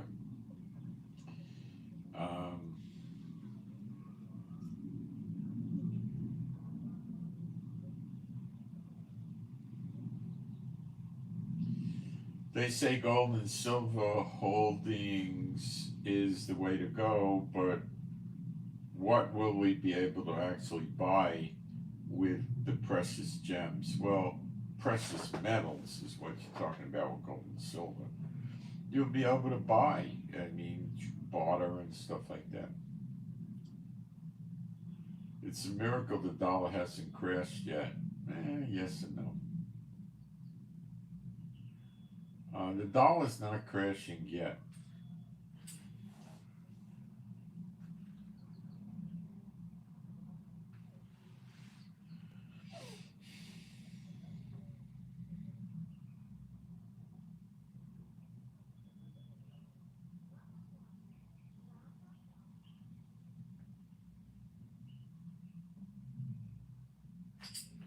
America has enough gas to supply the country with gasoline, by the way. They can do that. But that would mean they'd have to cut their allies off. And America cares more about the military of its allies than it does the American people. There's no evidence that I could find that any American administration in the last 100 years really cares about their own people.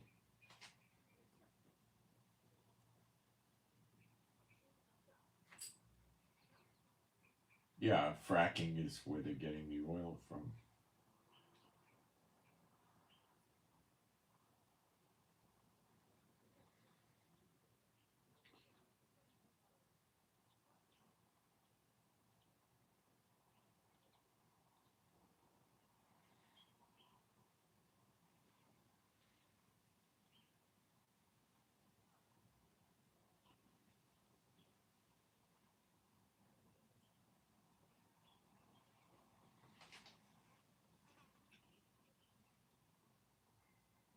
I'm censoring everything? No, I'm not.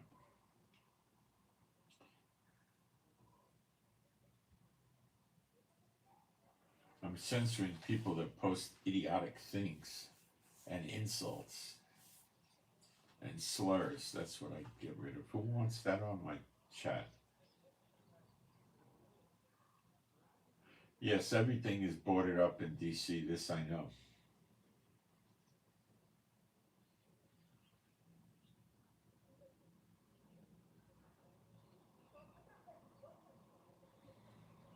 Okay. There's been verified reports that American military bases, important ones, in the last few weeks have been getting swarms of drones, up to 12 drones at a time, flying around their bases. Obviously surveillance, they're not attacking, and they don't know whose drones these are, and I think they fly around the perimeter of the base, but possibly over the base too. And American law prohibits the military from shooting these drones down unless they present a clear threat to the base or the personnel.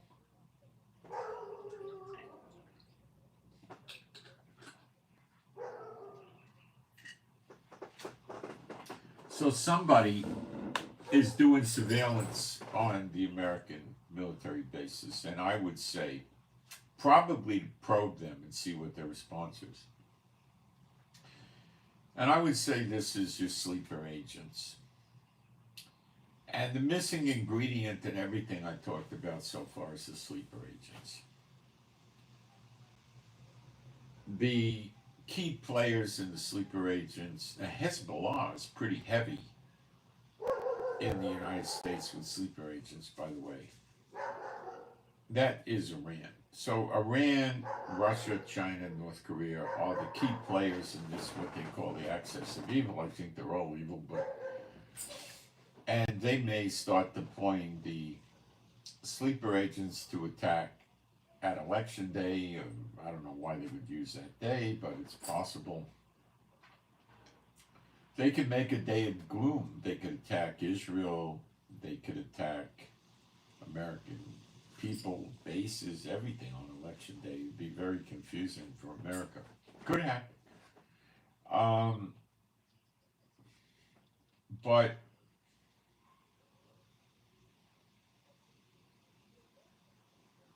thinking they are sooner or later going to attack, and if you read Jeremiah 50:51, daughter of Babylon, you see it happening there. America's already been invaded. Retired well, I think he was a very high, very, very high ranking guy in ICE in Texas, did an interview a couple of weeks ago, and his estimation is the illegals in America, which they call migrants, some file for asylum, is between 30 and 50 million. Trump a few months ago was barking 20 million, and it's at least 60%, some say 70%, are military age males, which is sleeper agents. So if you go with 30 million and 60%, you got 18 million sleeper agents. If you go with Trump's figure of 20 million and 60%, you got 12 million sleeper agents. And we have been told that China uses shell corporations, has purchased in going some years back 350,000 acres, perhaps not that much, perhaps more. It's hard to tell because they use corporations of land in America that they're using agriculture growing as a cover story and exporting to China. And much of this land is adjacent to American military bases. So how hard would it be for them to missile and drone attack, building the missiles on the land that China has? You know, they build missiles and tunnels and stuff in Gaza, in Yemen, in Lebanon, Syria. You know, it's easy for them to do it. They know how to do it. Why hasn't the FBI raided these places? Because Biden wants them voting, and many states are letting them vote. They're not requiring any real ID and stuff like that.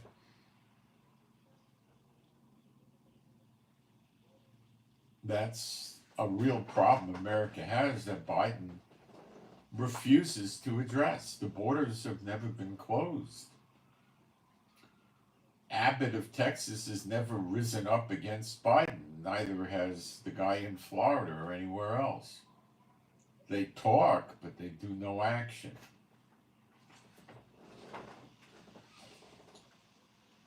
So there's a real problem in America. The only chance Russia and Iran and North Korea and China have, and I've been telling you this for many months, and now it's starting to come out in some of the mainstream media, some big social media. The only chance they have is a simultaneous attack against America. North Korea hits South Korea, China hits Taiwan, Japan gets in the fight, they're in the middle of it, China deals with the Philippines, Australia, they're not going to bother, and you know, unless Australia sends warships, and then they'll try to sink them. They might try to bomb Guam, and then you've got Iran stirs up the Middle East. What do? They'll attack the oil refineries in many of the Middle Eastern oil-producing countries to create international chaos around the world, such as Kuwait, Bahrain, Qatar, Oman, Jordan, Saudi Arabia. Even though some of these places are friendly to Iran, Iran's going to try to create as much economic problems for South America, Central America, Africa, and Europe, and North America. And then Russia would start hitting probably Romania and Poland, maybe Latvia, Lithuania, Estonia, I don't know, Georgia. The Georgia near Russia, not near Florida. And Russia likes to keep submarines that can launch missiles from under the surface, floating around off the shore of America.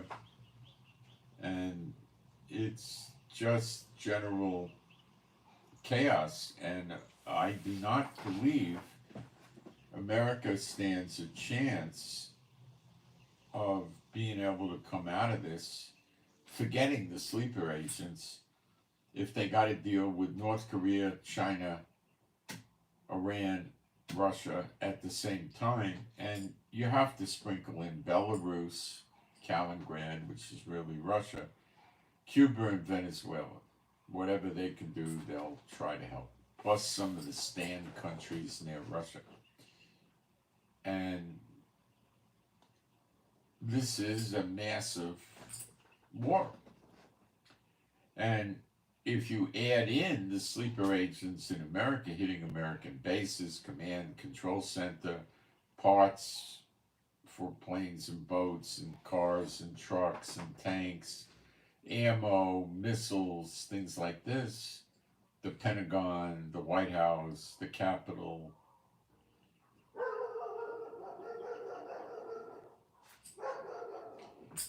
you accomplish the destruction of the daughter of Babylon, and the next great exodus will begin. The harvest from America. Could it be at this time? Yeah. Yeah, it really can be.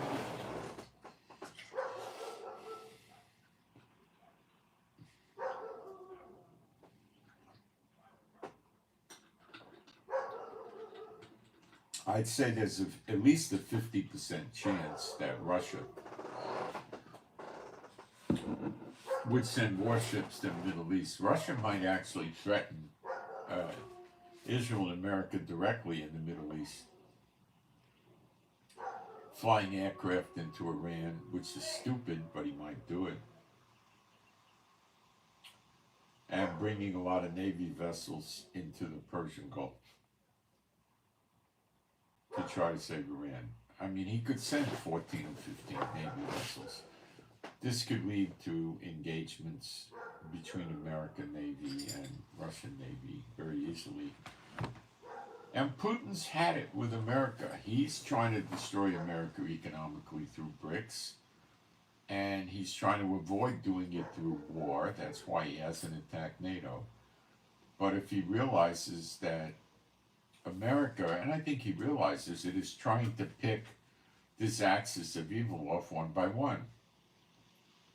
Well, in reality, 2 by 2. They're trying to pick Russia off by weakening it severely with the Ukraine war, and then pick off Iran, and then North Korea and China would maybe back down. China can't handle America and NATO with North Korea by themselves. The war would rapidly spread to mainland China with attacks from missiles and bombs and so forth on their property, on their land, and they don't want that.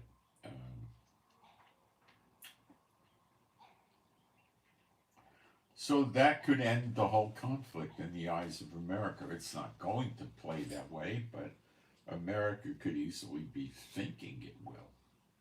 Okay? Remember, the Lord sends them delusions.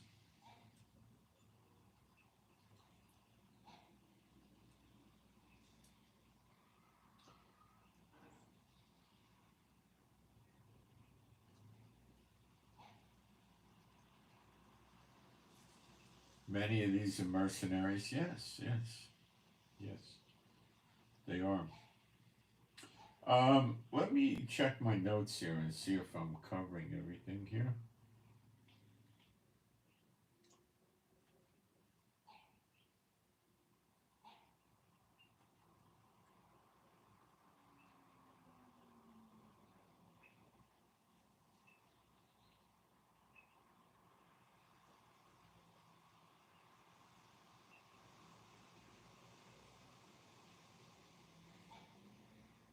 I've got, okay, a prayer request for Papa Charlie, PC, Papa Charlie, prayer request for healing and pain relief. There was some sort of an accident. So PC, Papa Charlie, prayer request for healing and pain relief. I have a toss request for BS, Bravo Sierra, BS, Bravo Sierra, toss request. I have a toss request for a company that's making very evil computer games, very evil, really bad, called Intrepid Studios. Intrepid Studios, you want to get the owners, managers, employees with a toss request on Intrepid Studios. Okay.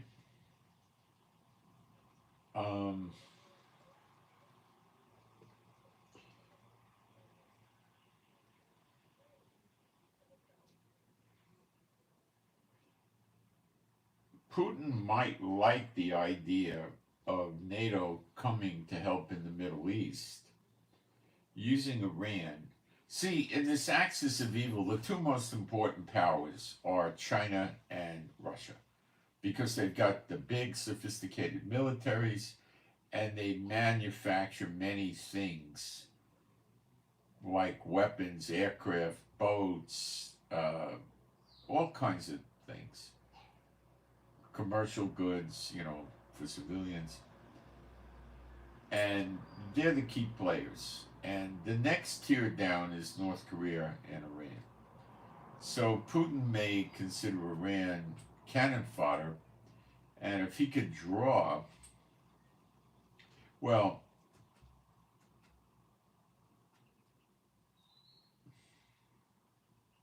actually, America may like it if Russia joins in because then they could destroy Russia. But he might like it too. So it's not so unlikely that the Russians do nothing and just let Iran fall. Because if Iran falls, it's the beginning of the destruction of BRICS.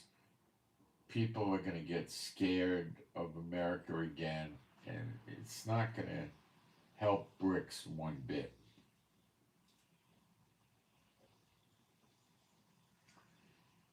America has plans of putting sanctions on the people in BRICS if they're going to go through with this of not selling stuff for the dollar or the euro. They're going to sanction these countries. And,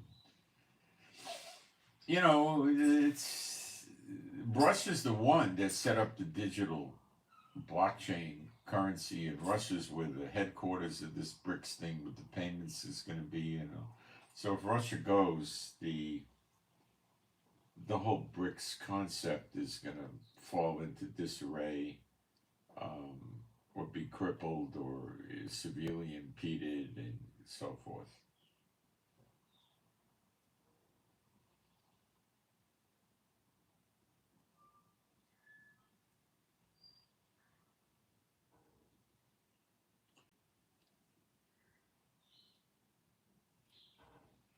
Please don't post political things here.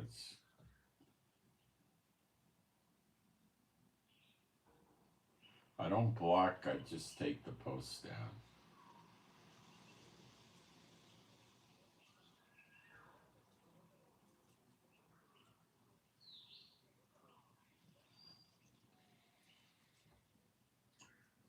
Nobody knows who you or your friend are, so why the heck are we going to care about the birthday? What do you think we're going to do? Wish him a happy birthday? We're not that stupid. We read 2nd John verses 9 to 11. Maybe you should read it too. We're not ignorant of Satan's devices. Not here. All right, that's basically what I got. So you should definitely get ready for trouble. Like I keep telling you, Biden could be a loose cannon after the election, if there is an election. He could be a loose cannon, and Israel could suffer, because it says that America will do evil in our sight. It may be Trump. It may happen months down the road. Maybe the election does go down and Trump gets in. I don't know. Am I expecting it to take that long? No. No, I seriously don't think so. Can I give you a guarantee? No. But I don't think so. So what do? You pray, you stay strong, you stay in the faith, you rejoice in the Lord, and remember He'll deliver you from the wrath to come. You're not going to have to suffer. You'll be in Israel shortly. Redemption year will be upon us soon enough. It'll probably be a surprise. And see what happened. What are the chances of nothing happening with Iran? Slim to none. They're afraid of losing their proxies' confidence. If they lose the confidence in their proxies, they got nothing. And they're going to be dismantled. But you're going to see Iran, Syria, and Iraq become dismantled. You see how the pieces are coming together. Now Iraq is going to attack Israel for Iran. And Syria's already been doing it, and there's militias in Syria, and they're very likely at some point in the next days to come, attack the American military bases in Syria and Iraq. So you can see that's coming together.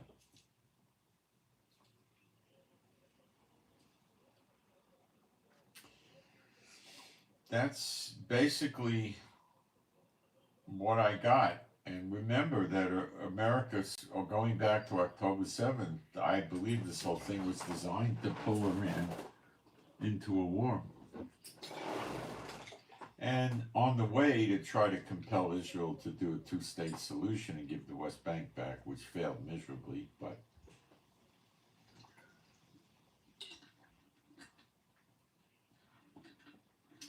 Biden could not likely go to the Congress and say, I want a declaration of war against Iran. He'd never do it. So Biden has to use War Powers Act and show Iran is behaving belligerently and violently towards its allies, and there's a threat to America with nukes and all this other stuff, disabling the Middle East. That, you know, it's going to happen. It's going to happen. Now, if Iran gets further knocked down, it makes exposure for Russia being attacked by NATO, proper Russia, more treacherous, more dangerous to Russia. If Russia sends 14 warships in the Middle East around the Persian Gulf to protect Iran, protect their shipping, and blah, blah, blah, and he loses all 14 warships, Putin's still in the game. It's a very bad loss, but he's still in the game. He might not do that. He might send 3. I don't know if he'll send any. I don't know what Putin's up to here.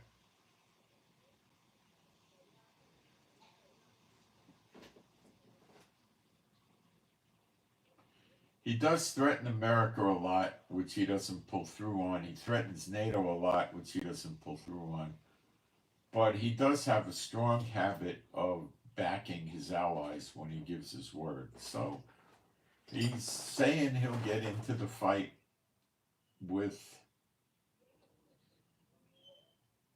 Iran if we try to destroy Iran, and he probably will.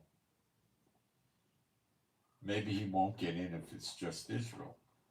So America may just support Israel and let Israel do the strikes initially, but sooner or later he's going to have to come in.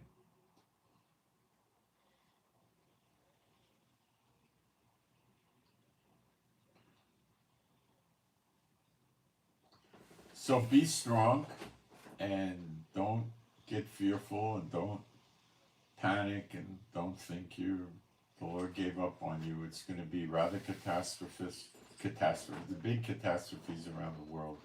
Many, many people are going to die. It's in the Bible. Jeremiah 30 verse 11. God will destroy all the nations that he dispersed or scattered the Israelites into over the centuries, and I would guess it's about 125 nations. They've been scattered into the Caribbean, North and South and Central America, every country in Europe, much of the Middle East, parts of Africa, and even in parts of Asia. So I have no knowledge of the Israelites ever getting scattered to Antarctica. So could Antarctica be one of the safest places to live? I don't know. Maybe they were scattered there and we don't know. But yeah, it could be. I don't know. But you can't live there. It's, it's like a military zone. They're not going to let you there.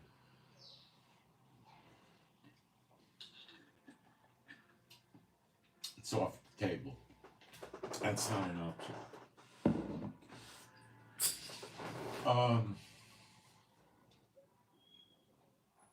What else was I trying to cover? Let me think. Let's take a look at the price of gold. If America and or Israel hits the nuclear facilities in Iran, gold and silver are likely to start the climb to over 3,000. Let's take a look.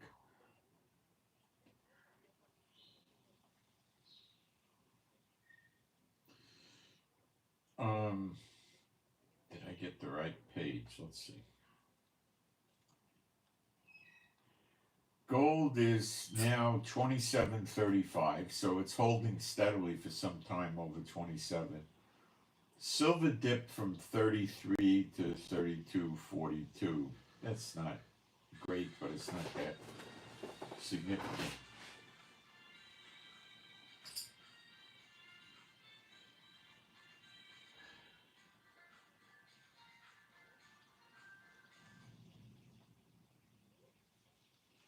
So it's not going to take a lot to shove gold over 3,000.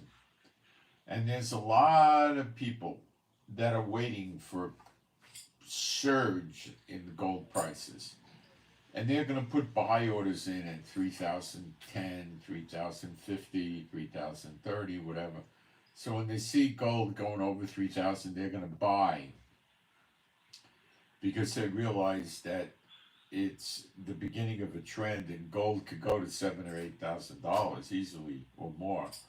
So they're going to buy at 3,000, and a lot of them will try to dump at 32, 3,300, stuff like that. Silver, in my book, is the sleeper, because if you see gold break over 3,000, I think there's going to be a shortage of people. Now, these prices are people buying paper gold, where they go to the stockbroker and they buy paper gold. So they can't redeem the gold realistically or at all physically. And you don't ever want to do that, because when the wars break out, they're going to suspend trading on these exchanges, the commodities, the futures, the bonds, the stocks, NASDAQ, everything. They'll suspend the trading. And probably never open again, but that remains to be seen. So you want to have hard currency, hard gold, hard silver, palladium and rhodium and platinum. Leave that stuff alone. Stay with gold and silver. Everybody knows and understands that. So you buy the gold and the silver from some dealers in your neighborhood that sell gold and silver. Who would these dealers be? Well, coin stores and pawn shops and other places. You got to be very careful of counterfeit. And there's not going to be a lot of sellers, because they're going to be sitting and waiting for the climb. There'll be some sellers, and then it'll get gobbled up. Okay?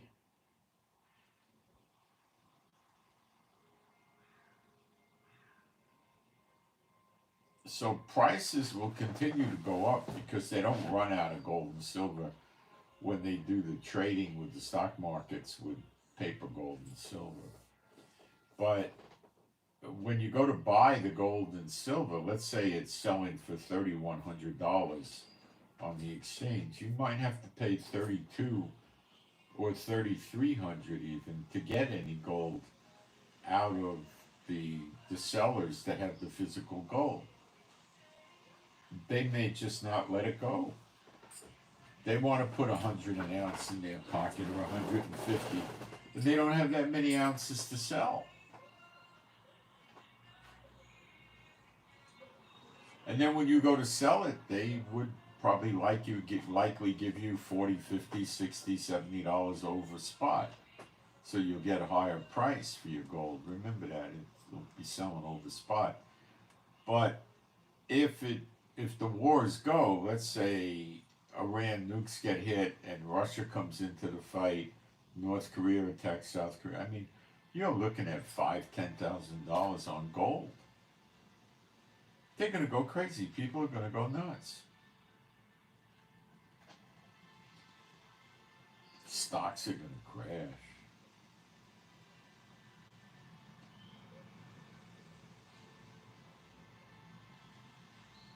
People will drive the prices up. I think gold's real value is at least $5,000 an ounce, if not $8,000 or $10,000. It's very difficult to calculate that, but I think it's at least $5,000 an ounce. They suppress it.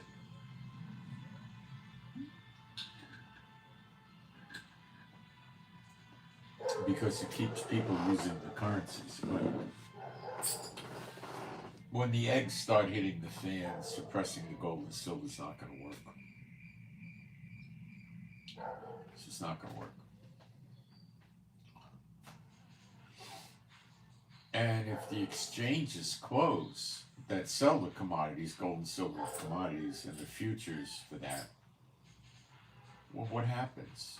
Well, so let's say the price got to $3,800, and then they're shutting the exchanges, stopping the trading on everything. Then what? Well, now that people don't have any real guidelines as to go by when they buy and sell gold in their local communities. So in Memphis, Tennessee, you might be able to buy gold for $4,200 an ounce. And in Los Angeles, you might be able to get it for $37. And in Miami, you might be able to get it for $3,900 an ounce. It'll be all over the place. But then somebody will say, I want $4,300 an ounce, and sells it. And then, you know, it hits $5,000. And what about silver? Well, let's say gold is just $3,000 an ounce. So if you take some sort of a chisel and you cut the gold in half, each half is $1,500, and you cut it in half again, you make fourths. Each fourth is $750. What are you going to trade that for? And who wants to buy a fourth of a gold coin of a 1 ounce gold coin? You don't know what the origin of that coin is. The way you verify the reality of a gold coin is not hard. Okay? You get one of these little plastic boxes that has a hole in it in the middle. Okay? Could be made out of wood, could be made out of plastic. It has the exact dimensions of a $20 double eagle, or you might be able to get it for a maple leaf or some other, a panda, the popular, 1 ounce gold coins. You put your gold coin in there, the first thing you look for is it should be flush. So in other words, the height of the gold coin is correct. It should fit in a little bit on the snug side so the circumference or the diameter of the gold coin matches the hole. That's a little bit difficult for the counterfeiters to do. Okay? The next thing you do is you buy yourself a gram scale, a digital gram scale, which is going to cost you $20, $30. And it's usually battery powered. And you put your gold coin on the scale and check the weight. What should a maple leaf weigh, or a Krugerrand, or a panda, or a double eagle? Those are the big ones, those four. And you put it on the scale and you match the weight. And the last thing you do is you get a rare earth magnet. It'd probably be about this big. It probably costs you $5. And you take the rare earth magnet and you put it on the gold coin, because gold doesn't respond to a magnet. It doesn't have a pull. And you move it around without scratching the gold up to see if the magnet grabs on to any part of the gold coin. If it is, you don't buy that gold coin, because somebody put base metals in there, took the gold out and put base metals in to scam you, Now, what about that in a silver coin? Well, it's unlikely that the counterfeiters are going to go to work on a silver dollar coin where it's 30-something, where they could work on gold coins that the 1 ounces are $27.50 roughly. Why do you want to put your time and energy in that? But you could look for silver coins, Mercury dimes, standing Liberty quarters, the $50, which I think was also a standing Liberty, and the silver dollar. And they have varying percentages of silver, so you got to watch that. But you could just buy those silver coins, which are going to show where.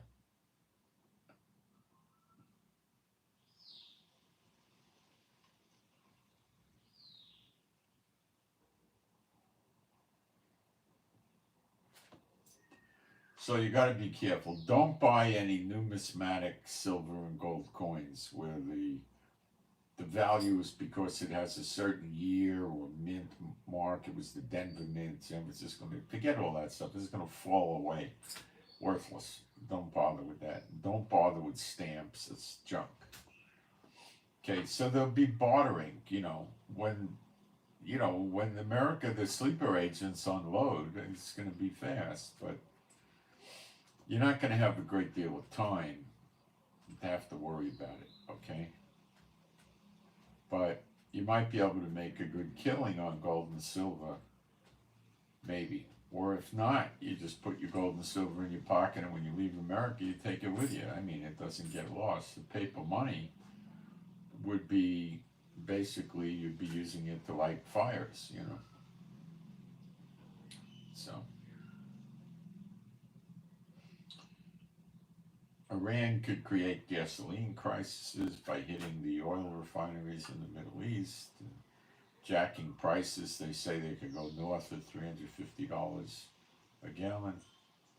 I mean, a barrel, rather, a barrel. So, we got to see what happens. The chances of Iran doing nothing, I say, are pretty much nil. Because their proxies are going to walk away from them. Without their proxies, they're cooked. So what are they trying to do? They're trying to have their proxies fight their war for them.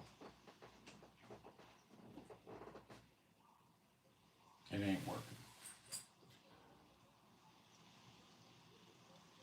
Let's see if we got anything in the chat. I do read the chat, and I do try to address what people put up in there.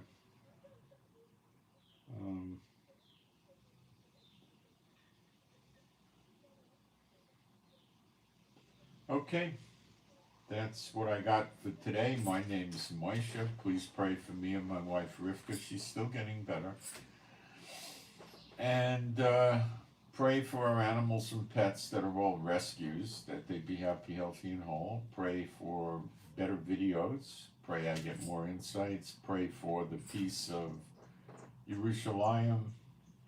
Pray for our finances, which is a good time to pray for our finances now. Pray we don't have any problems from our payment processors that people send offerings in on. Please pray for that. And pray for, I don't know, I guess that's about it.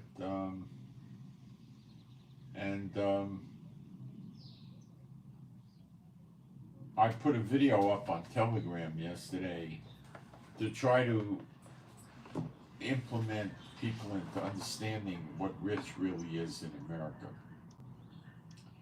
And the video dealt with very expensive collector watches, not rare antiques, current recent production ones.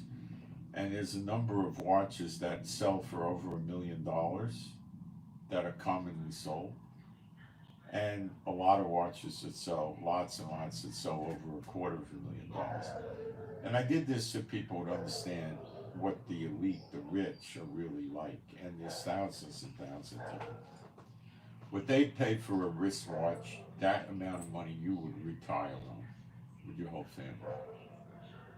And they just buy a wristwatch like that. Okay, so that video's there if you want to watch it. And I send my Shabbat Shalom to all those who love Yeshua HaMashiach. And remember, if the eggs start hitting the fan, I will, in the Middle East, I will come on with live streams suddenly and out of my normal time sequence. So if you're interested in hearing about attacks from the Middle East, from me in the Middle East, you might want to subscribe. And I see that 23 people hit the thumbs up button, which is great, but please hit the thumbs up button. It takes you a few seconds and it can help with the algorithm. So I am out. Thank you, and I hope you got something out of this. And Whatever you do, don't get scared or fearful. If you're a believer, don't worry about it. It'll be okay. All things work to good for those who love the Lord, even wars. Okay, I'm out.